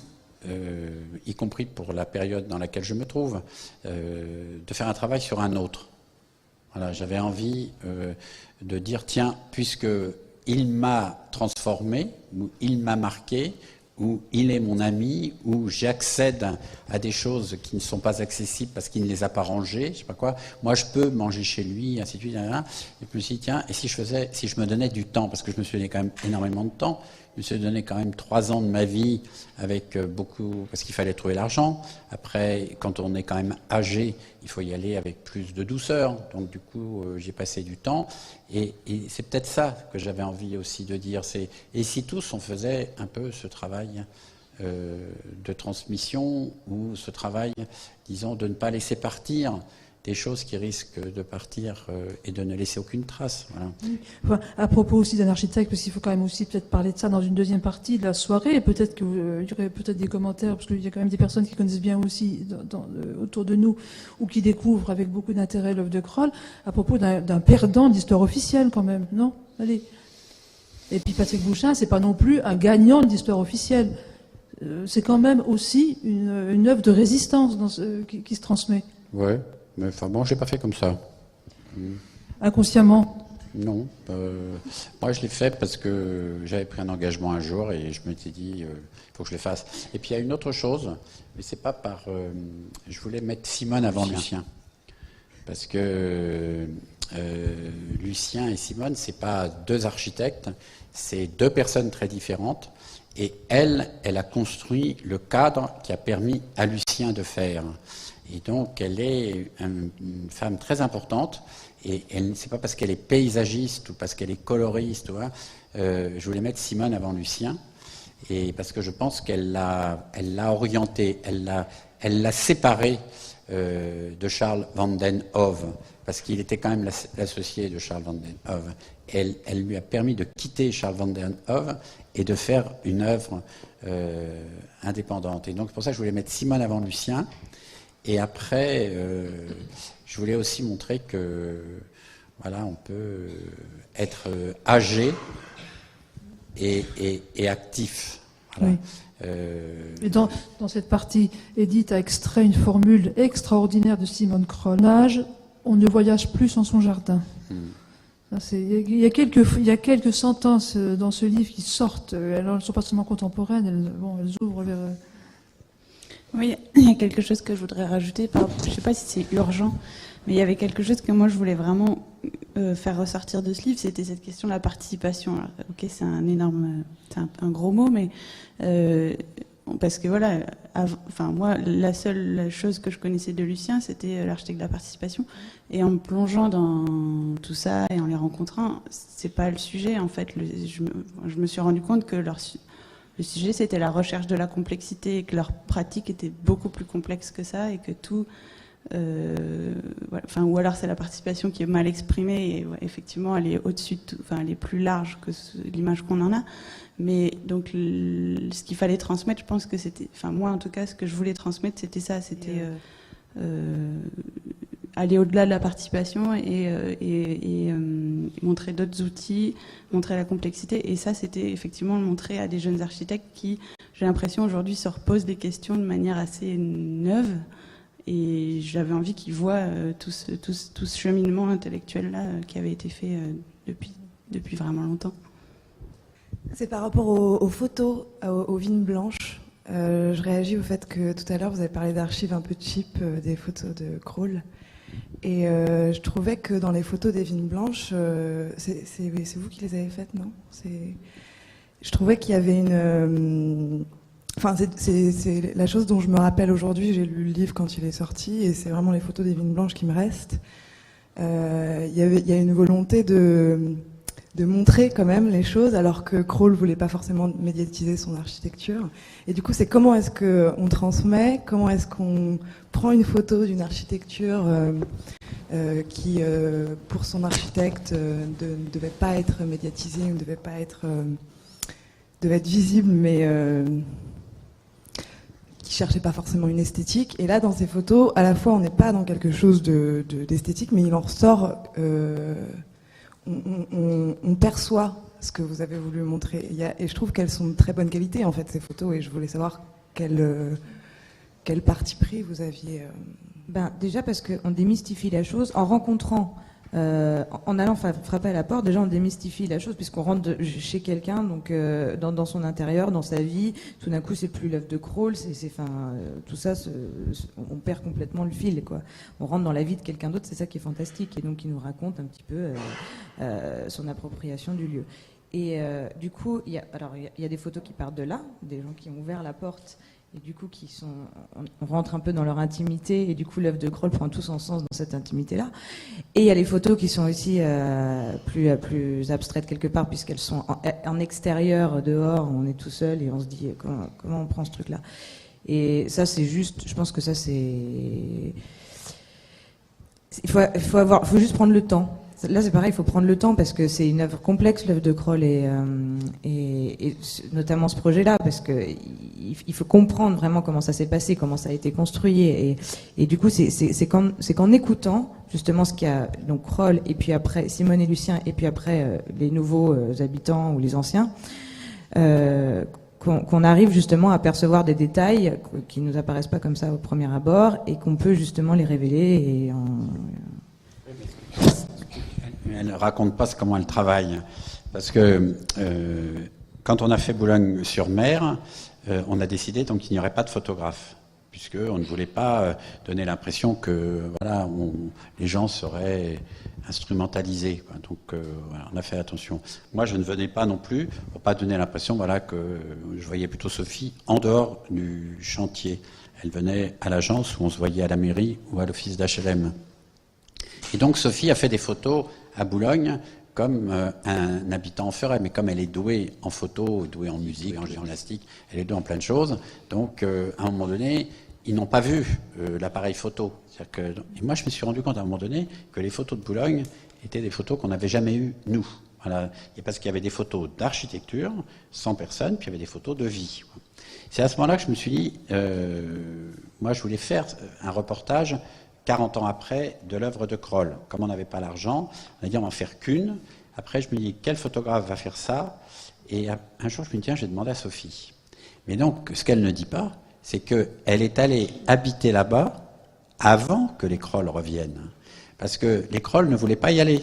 Ils se disaient, mais nous, quand on va aller là-bas, on va nous jeter des pierres. Puis moi, il me disait tout le temps, oh, mais Patrick, c'est pas si bien, les vignes blanches. De toute façon, ça va faire ringard. Si tu montres que les vignes blanches, non, c'est la honte et tout. Il avait très peur d'y retourner. Et donc, Sophie est allée avant. Elle a refait, comme elle fait d'habitude, un peu comme un travail d'anthropologue, qui est qui, où elle savait qu'à telle heure, elle pourrait aller là sans quand même trop gêner les gens, que là, on aurait quand même la personne qui râle et ainsi de suite. Et on a fait, avec Simone et Lucien, un repas chez un ami qui habite à Jouy-le-Moutier, donc en Ville Nouvelle, qui est un architecte. Et on a fait un repas très, très joyeux. D'ailleurs, Lucien a beaucoup bu. Il hésitait à y aller, quoi. Et puis, vers 15h, on a dit, bon, on y va. Mais comme on irait à une cérémonie, quoi. On est tous partis et on est rentrés dans les vignes blanches. Et bien sûr, Sophie était connue. Donc du coup, dès qu'elle est rentrée, les gens commençaient à dire tiens, la voilà, d'ailleurs on est arrivé en retard. Les gens qui disent bon, on vous a attendu 1 heure, vous êtes en retard et tout. Et à ce moment-là, Lucien a été très surpris de voir que les gens le reconnaissaient. Simone a retrouvé des plantes qu'elle avait plantées et qui maintenant se trouvaient au centre d'un parking, par exemple. Elle a commencé à prendre des choses. L'arbre qu'on avait donné, que Truffaut avait donné, le trou qu'elle avait fait, elle a retrouvé des choses. Et à un moment donné, ils se sont mis à parler comme des habitants. Des gens sont sortis de chez eux et après, on est rentré chez les gens. Et donc, à ce moment-là, les photos sont faites voilà, avec le talent de Sophie, mais c'est des photos sans photo, on pourrait dire. Il n'y a pas de photographe, quoi. Et moi-même, c'est assez marrant, j'ai ramené une affaire, parce qu'il y a un mec qui avait un problème de mitoyenneté, et il m'a fait chier pendant 1 heure pour que je trouve un système de cloison, parce que le voisin regardait sa femme qui était nue dans le jardin et tout. Je suis parti dans une histoire impossible, et tout. Et donc, je suis toujours en relation avec ce mec. Il m'écrit, voilà, je vous envoie l'arrêté, j'ai pas le droit de monter la clôture au-dessus d'1,80 m et tout. Et donc, c'est assez drôle. Moi-même, j'ai trouvé pris dans une histoire de la réalité des habitants. D'abord, merci à vous d'avoir eu l'idée de ce livre, de ses innovations et de son inspiration. C'est une étape, me semble-t-il, importante dans la conception d'un livre vis-à-vis du travail d'architecte. J'ai une double question. Vous avez à juste titre évoqué la personnalité très chaleureuse des 2 héros, leur mode de vie très particulier. Quelle est, à votre avis, la part de belgitude dans leur façon de vivre, dans leurs mœurs et dans leur créativité? En quoi est-elle différente de la façon dont on pourrait vivre dans les pays voisins? Et cette question de la belgitude, je voudrais la reporter aussi sur le deuxième volet de la question, c'est-à-dire sur leur travail, sur leur démarche, sur leur créativité. En quoi ce goût de la participation ou de la complexité a-t-il une certaine dimension de belgitude? Et on se rappelle, certains d'entre vous au moins, le commentaire du correspondant du Monde à Bruxelles disant: la Belgique est un pays extrêmement complexe. Si un Français croit avoir compris comment ça marche, c'est qu'il a tout faux. Et donc, puisqu'on parle de transmission, cette partie de leur belgitude, de leur travail, est transférable, est transmissible dans un autre contexte culturel. Ça, c'est ma double question. Puis comme j'ai quand même passé 30 ans au Centre Pompidou, il faut que je réagisse aux conneries qui ont été évitées. Moi, personnellement, j'ai toujours été contre l'idée de constituer au Centre Pompidou des archives, des collections de dessins originaux. Cette idée est d'ailleurs née directement du fait que quand le musée, le MNAM, a absorbé le CCI, que les effectifs sont passés de 80 à 5 personnes et qu'il fallait aligner le nouveau territoire annexé aux pratiques du musée, on a trouvé Alain Guilleux et quelques autres pour instaurer cette nouvelle pratique. Le CCI, quand il était autonome et indépendant, était toujours contre l'idée d'avoir une collection. Donc je trouve cette affaire regrettable, et quand tu racontes l'anecdote que chez Kroll, comme chez tous les architectes, les dessins traînaient là et que subitement ça devient un fétiche intouchable et donc immontrable dans une exposition, on est au sommet de la bêtise, non seulement institutionnelle mais aussi culturelle. Parce que c'est tout le système qui met ce genre de dessin de croquis et transforme en fétiche. Et cette critique que tu as faite implicitement et sur laquelle j'enfonce le clou, est-ce qu'on ne peut pas la transposer ici quand vous parlez de recevoir les archives de Kroll à Chaillot? Pourquoi est-ce qu'elles doivent changer de territoire, de culture et de pays? Tout le monde sait ici très bien que les archives de l'IFA ont été créés par Maurice Culot et qu'on a fait venir Maurice Culot à Paris parce qu'il avait brillamment créé à Bruxelles les archives de l'architecture moderne. Et donc, de quel droit est-ce que des institutions comme ça cherchent à détourner des patrimoines, et pourquoi est-ce que ça ne va pas très logiquement avec les dessins d'Horta, Van de Velde et autres aux archives de Bruxelles? Vous avez l'air de considérer ça comme une évidence que ça vienne ici. Je pense que c'est un vrai problème et j'aimerais d'ailleurs bien connaître la position des Crolles là-dessus. Merci. Non, alors, sur le dernier, Jean, c'est juste pour les mettre à l'abri, et ça pourrait être un hangar à Bruxelles ou à Lille, tu vois, parce que la question, c'est que j'ai tenté d'abord de les déposer à Bruxelles, au CIRVA. Au CIVA. Au CIVA, pardon, au CIVA. Enfin, c'est-à-dire aux archives d'architecture moderne, Voilà. parce que le CIVA, Voilà. attention. Après, je me suis dit, bon, comme c'est trop compliqué, et comme moi j'étais inquiet quand même, voilà, de l'âge, je me suis dit, ben, on va les mettre aux archives nationales, aux archives royales. Donc, j'ai aussi ouvert cette piste, si tu veux. Donc, en fin de compte, oui. Aux archives royales de Belgique, oui. Mais non, je suis d'accord, mais moi, la question, c'était que quand ils ne seront plus là, elles ne peuvent pas rester dans l'appartement, c'est tout. Donc, quelqu'un dirait, je les prends chez moi, et c'est tout. C'était pour éviter que quelqu'un dise, tiens, il y en a de trop, on les jette, quoi. Alors, pour la belgitude, justement, j'ai introduit Simone, parce que Simone, elle est une Provençale. Et que Simone, elle était l'amie de tas de gens. Et donc nous, quand on a fait, enfin c'était surtout Edith qui était toujours surprise parce que, elle nous parlait de l'abbé Pierre parce qu'elle a créé Emmaüs. Et donc on ne savait pas. Elle était l'amie du maire de Lyon, Colomb à l'époque, qui était représentant, je sais pas quoi, en linge de maison, et elle l'emmenait en Vespa pour visiter les logements sociaux. Et puis elle a été l'amie de Django Reinhardt. Elle m'a sorti une photo où Django Reinhardt jouait chez elle. Et puis c'était comme ça sans fin. Hein, Prévert. Alors donc. Non, mais on ne pouvait pas le croire. Alors elle dit, attends, mais t'inquiète pas, je te montrerai les photos, les articles et tout. Et donc très jeune, elle était potière et elle a été formée donc par des très grands potiers. Elle était l'amie des Lerat, par exemple. Elle a travaillé à la Borne et elle a rencontré un jour Lucien qui, pour elle, voulait rentrer dans les ordres. Voilà, donc c'est comme si elle avait débauché ou empêcher un homme de rentrer dans les ordres. Et donc c'est assez drôle, c'est la rencontre de la Provence et de la Belgique.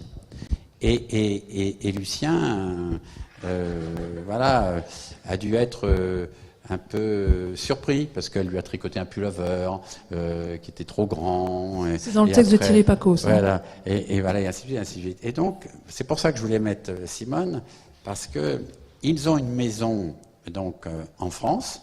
Ils y passent presque 4 à 5 mois par an. Elle fait son jardin à Braïc. Donc, et je pense que c'est... ils sont pas si belges que ça. Et elle dit tout le temps d'ailleurs, qu'est-ce qu'on s'emmerde en Belgique. Voilà, et comme elle est très importante, je trouve que ça peut être aussi bien en France qu'en Belgique. Alors en effet, c'est pas transposable. Moi je suis d'accord. Ce que Simone et Lucien ont fait, c'est la rencontre de ces deux êtres d'exception, de ces deux cultures opposées, de ces deux vies. Simone a été élevée à la Légion d'honneur. Elle n'avait pas de père. Elle a été abandonnée par sa mère dès l'âge de 4 ans. Elle n'a jamais eu de poupée. Voilà. Elle ne voyait ses parents qu'une fois par an. Donc, elle a été élevée à Saint-Denis, voilà, donc à côté de la basilique, ainsi de suite. Donc, moi je trouve que c'est une femme d'une exigence de vie, d'une dureté, mais en même temps d'une douceur absolument. Edith avait droit à des cadeaux permanents et autres. Et donc, Jean, pour moi, ils sont pas belges. Voilà, Lucien est belge et elle est provençale. Elle parle d'ailleurs en provençal. Si je peux introduire un petit bémol, il se trouve que par hasard, j'étais hier à Bruxelles à interviewer des jeunes architectes dont la démarche m'intéresse, c'est des gens du MDV que tu connais peut-être, avec une démarche curieuse. alors façon de brasser un plaisir de la construction. Et je leur demandais, mais comment vous faites? Et avec un petit mélange très belge, d'extrême précision dans la réponse et d'une espèce de modestie, ils m'ont dit, ah, nous, on est les Belges, on n'est pas comme les Français, c'est-à-dire que nous, on ne distingue pas la conception d'exécution. Nous, on nous apprend pas, il n'y a pas la conception, puis après, on fait exécuter. Nous, on est dans une autre logique du projet. C'est qu'un petit détail. Bon, mais donc, pour revenir sur, voilà, en effet, c'est pas transposable.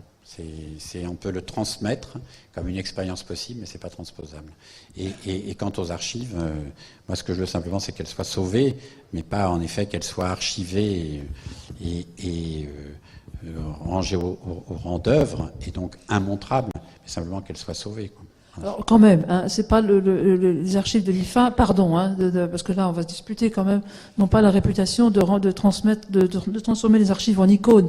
Si elles arrivaient effectivement dans cette maison, elles seraient traitées par une palanquée de jeunes doctorants qui mettront 4 ans à faire peut-être le travail à commencer, et ensuite l'idée c'est après elles seront bien conservées, numérisées, rendues accessibles. Principalement l'objectif des archives de l'IFA, c'est de les rendre accessibles aux chercheurs. Alors effectivement les chercheurs c'est pas non plus tout le monde, mais elles finiront pas sur le.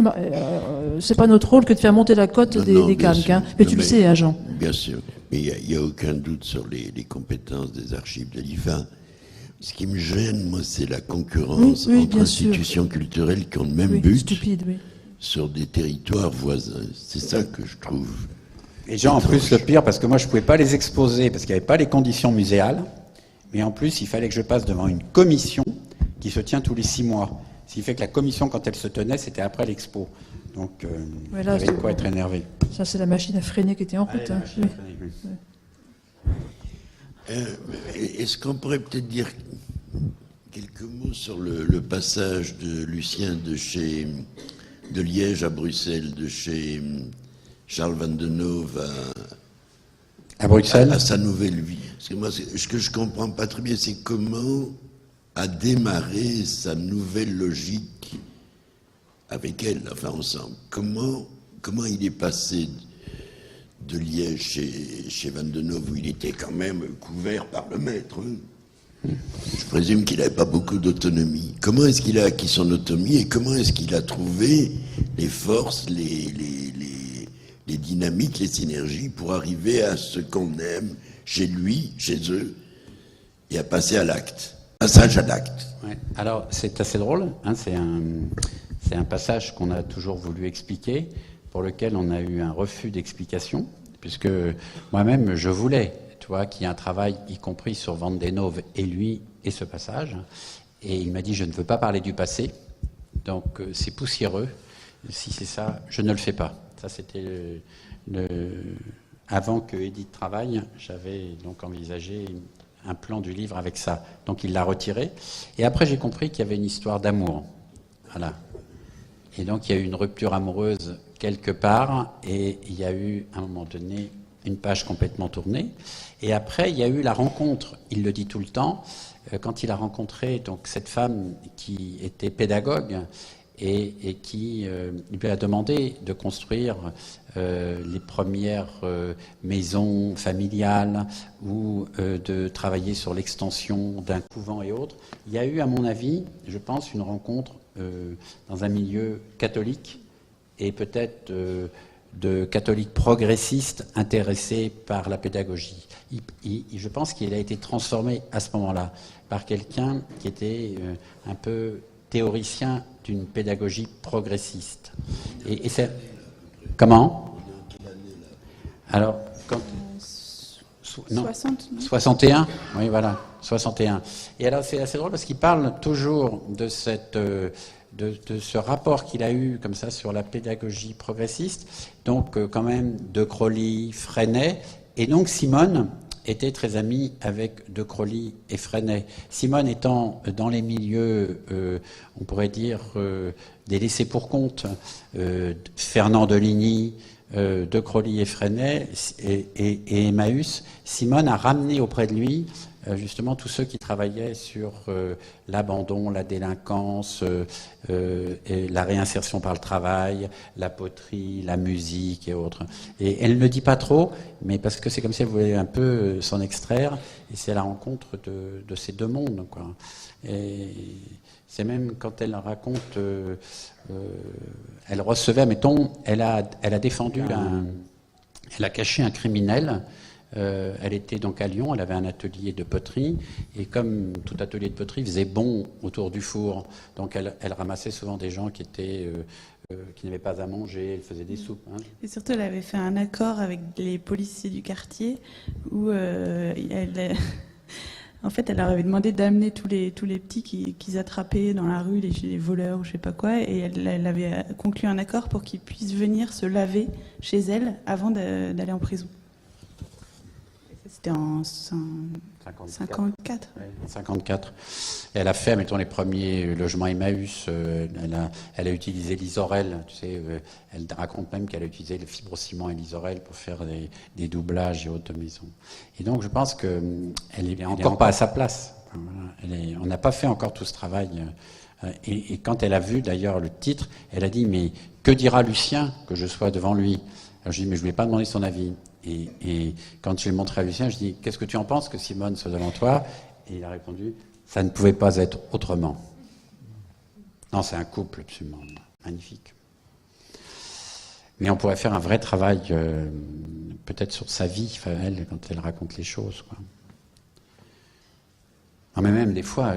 peut-être qu'il faudrait qu'elle l'écrive aussi. Qu'est-ce qu'elle t'a raconté? Oui, tous les étés, elle allait dans la famille de Célestin Freinet, s'occuper, je me rappelle plus elle allait s'occuper des enfants l'été, mais c'était incroyable. C'est l'histoire vivante, quoi, Simone.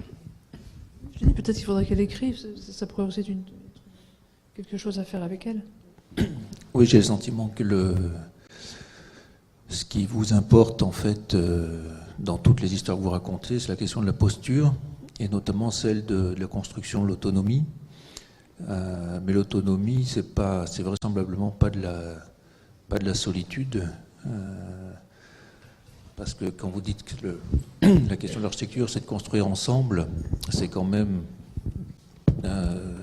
quelque part l'idée de donner à chacun une possibilité d'être autonome pour collaborer, travailler ensemble correctement, en quelque sorte, et qu'il n'y ait pas de dépendance, et qu'il n'y ait pas de... etc.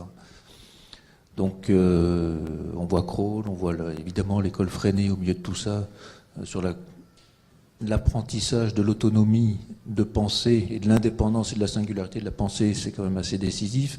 Donc, je ne suis pas très surpris qu'ils viennent traîner au milieu de cette discussion. Et à part Lucien Kroll, est-ce que pour vous, il y a d'autres repères comme ça qui vous ont marqué de la même manière et qui sont pour vous des exemples de pensée autonome? Et encore une fois, c'est l'action de l'autonomie, mais on se retrouve avec Simone et Lucien, quoi, ou comme vous travaillez de manière singulière, mais avec Edith et Sophie, etc. Donc c'est toujours une espèce d'articulation entre la singularité, l'autonomie, mais pour la partager, pour la rendre vivante, dynamique en quelque sorte, quoi. Et dans cet équilibre-là, je sais pas, on voit qu'il y a quelque chose qui se passe, quoi, que je saisis pas tout à fait, qui appartient, j'ai le sentiment, profondément à l'architecture, effectivement, parce que il s'agit d'offrir des possibilités d'autonomie dans les constructions. Et donc, oui, vous, à part Kroll, quoi, est-ce qu'il y a quelques autres lumières comme ça qui, de ce point de vue-là, en tout cas, de l'articulation entre l'autonomie, le travail, la coopération, vous ont constitué ou renversé? Est-ce qu'il y a d'autres... Pascal Quignard parle des gens qui sont renversés de cheval. Est-ce que ça vous est arrivé d'autres fois qu'avec Lucien Kroll? Alors, voilà, il y en a peut-être d'autres, mais que je ne connais pas, dont j'aurais vu le travail et dont le travail m'intéresserait. Où j'ai vu le travail fini, mais je n'ai pas vu l'auteur et le travail. On pourrait dire Lina Bobardi, par exemple, dans le travail fait. Mais, je sais pas, Hassan Fati, par exemple, voilà. J'ai vu le travail, j'ai pas vu la personne.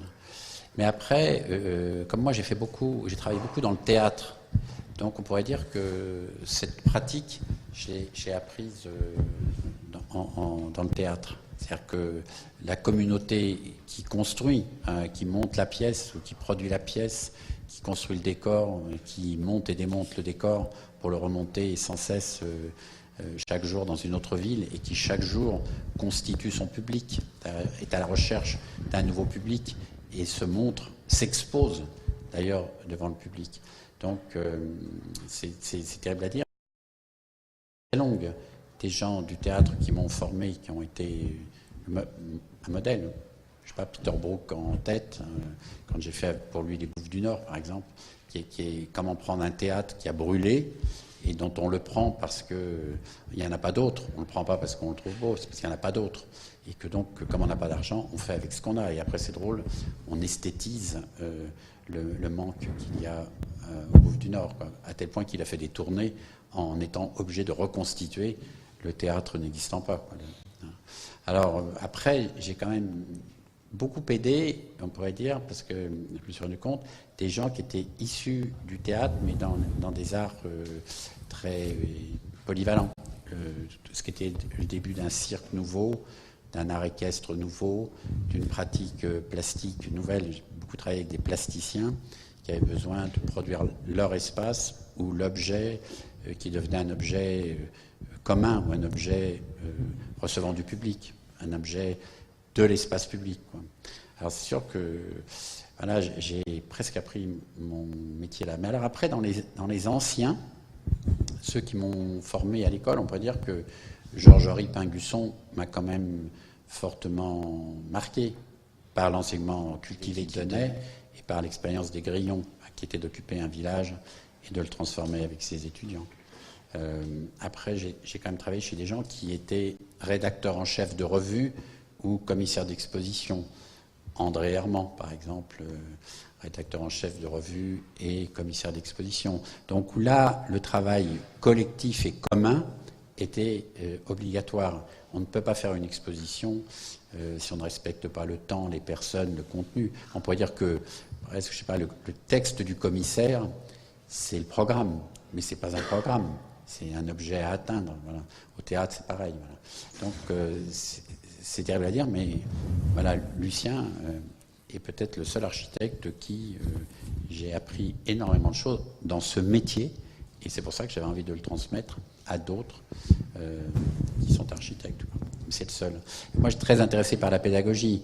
Moi, j'étais très marqué, mettons, par la philosophie américaine, parce que je suis un professeur, par John Dewey, mettons, qui a été le grand philosophe de la démocratie et de l'éducation. Donc voilà, j'ai créé une école, dont l'école de la rue Saint-Sabin était une école où le seul sujet était l'objet à faire. Donc s'appuyait sur expérience et éducation de Dewey, quoi, voilà. Donc de Freinet, de De Crowley, de Deligny, quoi, très marqué par Deligny. Voilà. Donc bien plus que par les architectes. Mais Lucien et Simone, parce que moi j'ai presque connu Simone avant Lucien, on pourrait dire, ou en même temps. Et je pense que c'est assez unique, quoi. C'est un couple unique. Les enfants, je suis très ami avec leurs filles, dont une qui est obstétricienne, qui est toujours, mettons, au planning familial, chose qui n'existe presque plus en France. À Bruxelles, elle tient une permanence au planning, par exemple. Voilà, c'est une famille. Le jour du vernissage, ils sont venus avec les enfants, les petits-enfants, et une des filles avait perdu sa fille.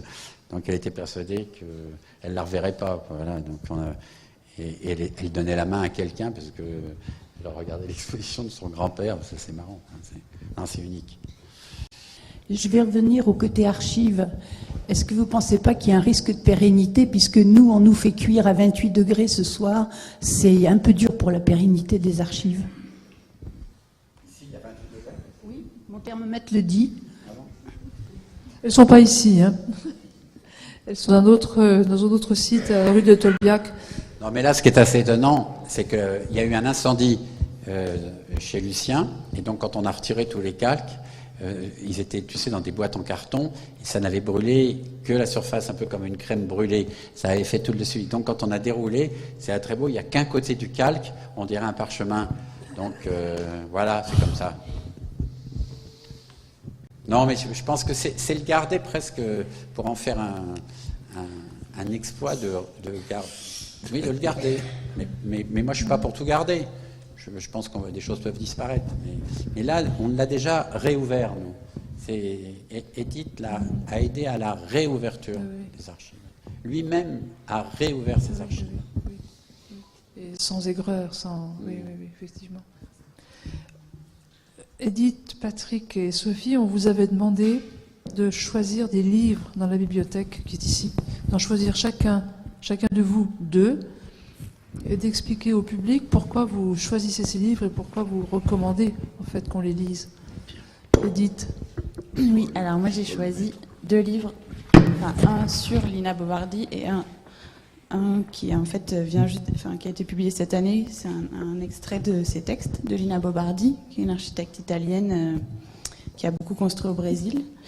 Et j'ai choisi ça parce que je pense que un peu comme Lucien Kroll, c'est quelqu'un qui a été peu médiatisé. J'ai l'impression qu'elle a été un peu mise de côté. C'est une grande architecte du XXe siècle et qui synthétise quelque chose d'assez intéressant, c'est qu'elle a été construite dans le mouvement moderne, très rationaliste, et elle est arrivée au Brésil et il y a eu un basculement, elle est passée à une toute autre pratique qui, à mon avis, aussi est très complexe, qu'on peut pas comprendre comme ça. Et donc, voilà, s'il y avait un autre livre à faire sur elle, je pense qu'il faut faire un livre sur elle. Je pense qu'il faut qu'on arrive à comprendre cette tour de roue. Et surtout en français, oui, c'est ça que je voulais dire, c'est que tous les livres... Là, j'en ai 2, mais tous les livres publiés sur elle ou à son propos sont en anglais. En français, il n'y a rien. Ils sont trop esthétiques.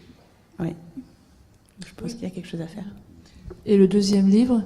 C'est les 2, en fait. Ah, pardon. Patrick. Oui, tu l'as déjà dit, mais bon, tu peux le redire. Mais sincèrement, parce que ce livre-là, donc, qui est 2 ans après l'exposition MoMA, qui est un livre, qui n'est pas le catalogue du MoMA, a été réédité plusieurs fois, d'ailleurs, chez Taillandier. Il y a plein d'éditeurs qui ont tenté de faire une édition augmentée de tout le travail de Letowski. Et je pense que tous ces livres sont épuisés. Et Pierre devrait s'atteler à cela. Là, on devrait faire... Non, mais parce qu'il n'y a pas que ces livres-là. Il y a un livre qui s'appelle Rue pour le peuple. C'est un livre magnifique que Rudowski a écrit sur justement le principe de ce qui innerve, de ce qui permet à la ville d'exister. Il y a un livre sur ses voyages, toutes les photos qu'il a faites. Il y a un livre sur le Japon qui est absolument magnifique. Et donc tous ces livres n'existent pas vraiment ou sont difficiles. Donc je recommanderais de le lire en bibliothèque ici. Et celui-là, parce que j'ai travaillé chez André Herman, et que moi-même j'ai failli basculer presque dans ce domaine. Je voulais être designer plutôt qu'architecte. J'ai participé à la revue Esthétique Industrielle que Jacques Viennot éditait, puisque la revue était dans les locaux de Jacques Dumont et d'André Herman. Et c'est un peu ce que j'essayais de dire au début. Je pense avoir été plus formé par les revues que par l'enseignement que j'ai reçu à l'école. Et c'est pour ça que je suis très attaché à la sauvegarde des revues, à la critique. Je suis attaché aux livres. En effet, il y a des textes que Bernard Marais a réédités, sur White, admettons, que j'ai lu par morceaux, que Bernard a réédité de manière totale, ou sur Cannes, ou sur Pingusson, sur Prouvé et autres. Et je pense qu'on peut être formé par la revue, par le livre, par l'exposition et par l'école. Donc c'est un petit peu ça que je pense qu'André Herman est un personnage, lui aussi, qui est en dessous de ce qu'il a été réellement, parce qu'on le juge sur les architectures qu'il a faites, et elles ne sont pas toujours de très grande qualité. Mais si on regarde la vie d'André Herman comme rédacteur, critique, commissaire et autres, c'est un personnage très important, très cultivé, grand lecteur, très grand lecteur, ce qui n'est pas le cas de tous les architectes. Voilà pourquoi j'ai choisi ces 2 livres. Est-ce que tu peux commenter le livre de Sénèque sur l'artisanat? Alors, c'est Sophie. C'est Sophie qui va expliquer ses choix. Tu disais tout à l'heure que cette fameuse architecte belge, la MDV, ne dissociait pas la conception de la réalisation, tout ça, quelque part, de l'exécution. C'est un peu pareil. Il y avait un petit peu d'humour exécuté, en belge. Et du coup, ça, je l'ai lu pendant que j'étais en HMO et enfin, tout prend sens avec le travail que fait Patrick et notamment avec l'Université foraine aujourd'hui.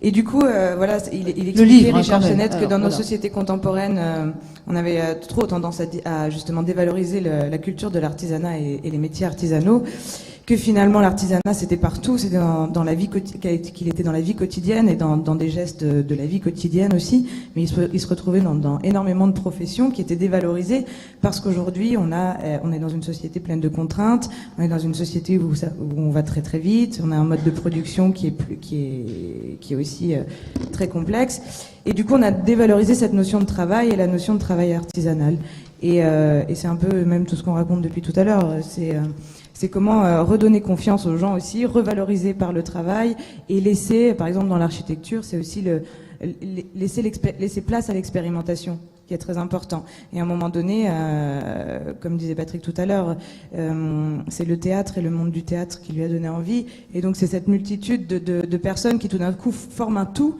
parce que c'est une multitude de savoir-faire qui tout d'un coup peuvent prend tout son sens quand on laisse la place à tous ces gens de pouvoir faire. Moi, je me suis mal exprimée. J'ai une idée. Et le deuxième? Pour répondre à ta question. Non, mais attends, parce que je vais le dire maintenant. Et pour Alan, parce qu'il y a un autre architecte avec lequel j'ai travaillé qui m'a terriblement transformé, qui est Christian Gimonet, que personne ne connaît, qui est un architecte à Bourges, très peu de gens connaissent. Et Christian Gimonet a travaillé aux États-Unis. Il a travaillé donc chez Paul Rudolph. Et chez Paul Rudolph, donc, il a appris à redessiner sans cesse les choses, et éventuellement à changer sur le chantier quand les choses n'étaient pas conformes et tout. Mais surtout, il a appris là-bas la façon dont on rédige les pièces écrites, les descriptifs. Et quand Christian est revenu en France, moi j'ai travaillé chez lui, et après on a été associés, et Christian m'a appris à faire les descriptifs à la main, comme on le fait dans beaucoup de pays anglo-saxons, où on écrit très bien à la main, on renvoie le texte à l'image, puisqu'on écrit sur le plan. Et donc, voilà, moi, quand je vivais seul, en sens d'une architecture de petite taille, je faisais tout à la main, j'avais rien, j'avais qu'un crayon. Et quand j'ai eu Sophie, sur laquelle j'ai voulu faire une expérience, justement, de mettre quelqu'un qui, pour ainsi dire, ne savait rien, mais au sens, ne savait pas les choses idiotes, elle avait envie de faire et elle savait comment faire les choses. Et donc, comme je la trouvais justement concrète, je lui ai appris comment on ferait à Boulogne-sur-Mer un descriptif à la main avec les habitants. Et je voulais faire un descriptif comme un roman photo. Donc, je lui raconte l'histoire, mais j'ai un peu menti. J'ai arrangé, j'ai dit ça serait bien que le descriptif tienne compte de la personne, qu'on les voit en photo, qu'éventuellement, quand quelqu'un parle de quelque chose, tu le prends en photo. Si quelqu'un aime le rouge, tu prends du rouge et tu mets ce rouge-là et ainsi de suite. Et donc elle a fait, non pas un projet pour 60 maisons, mais elle a fait 60 projets de une maison. Ça, c'est Lucien Kroll qui me l'avait appris. Et donc je me suis dit, en fait, c'est pas con, c'est l'inverse, mais c'est pas con. Et donc elle a fait un descriptif par maison. Ce descriptif, quand le maire l'a vu, il a dit « ça sert à rien, il faudra en faire un vrai après ». On a dit « on va en faire un comme ça, on va consulter les entreprises ». Grâce à ça, on a eu des petites entreprises qui ont répondu, parce que tout le monde comprenait le descriptif, parce que tout le monde savait le lire, il y avait des photos, des machins et tout. Et après, ce descriptif est devenu la feuille de travail de l'ouvrier qui venait faire l'exécution. Parce que lui, on lui donnait la même chose, parce qu'il savait le lire. Il y avait une photo, il y avait la photo de la personne, il sonnait à la porte. Il voyait la personne qui ouvrait, il dit « Ah, c'est moi, ben voilà, je viens aujourd'hui pour le chauffe-eau. » Et l'autre disait « Ah non, aujourd'hui le chauffe-eau, non, aujourd'hui moi je suis fatigué, je ferai le chauffe-eau demain. » Bon, à côté, il ouvrait, il dit « Ah, moi je viens pour le linoléum. » et tout.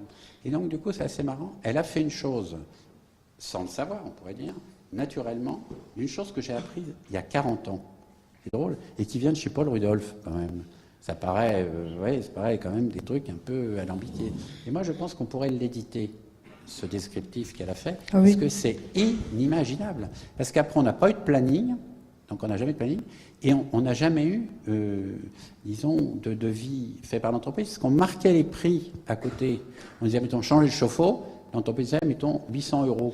Quand il arrivait chez quelqu'un, il disait, bien, attends, tu t'emmerdes pas, toi, 800 € pour changer un chauffe-eau, et moi, je pourrais le faire. Alors, des fois, il disait, bah tiens, fais-le.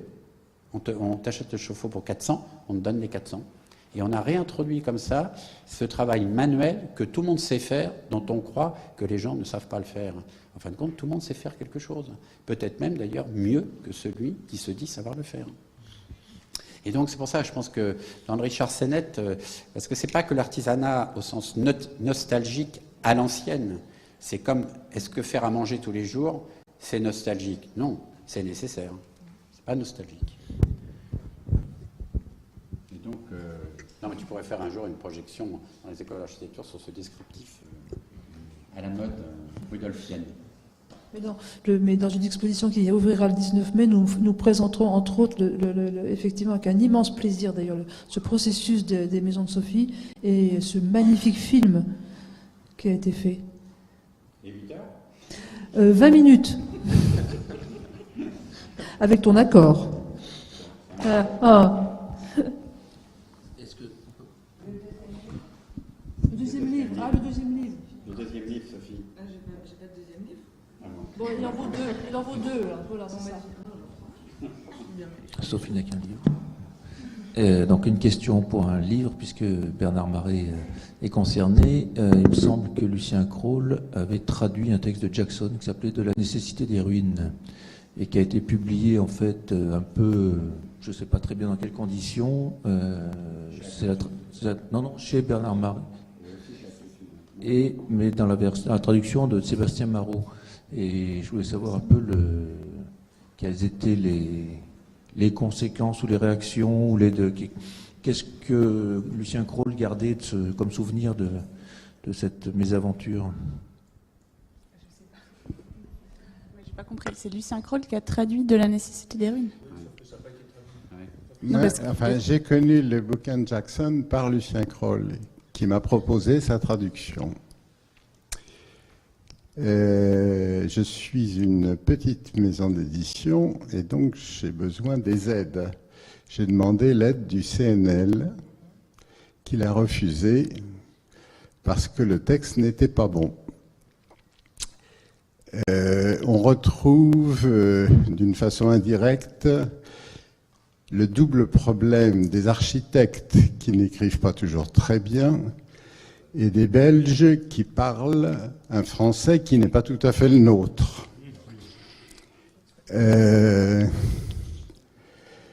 Crawl l'a pas bien pris, ce que je peux comprendre, et j'ai demandé à Marot de faire la traduction parce que Marot avait publié, je ne sais plus, 2 ou 3 chapitres dans le Visiteur, voilà. Donc c'est finalement Marot qui a fait la traduction. Du coup, j'ai dû avoir l'aide du CNL. Et je l'ai envoyé à Lucien Crawl quand même. Je ne me rappelle pas s'il m'a accusé de réception, ça. C'est les difficultés de l'édition. C'est pas toujours simple. Ce qui est bien chez Lucien, c'est qu'il n'y a jamais de remords pour ça. Et on n'en parle pas. Mais c'est grâce à Lucien que j'ai connu le Jackson.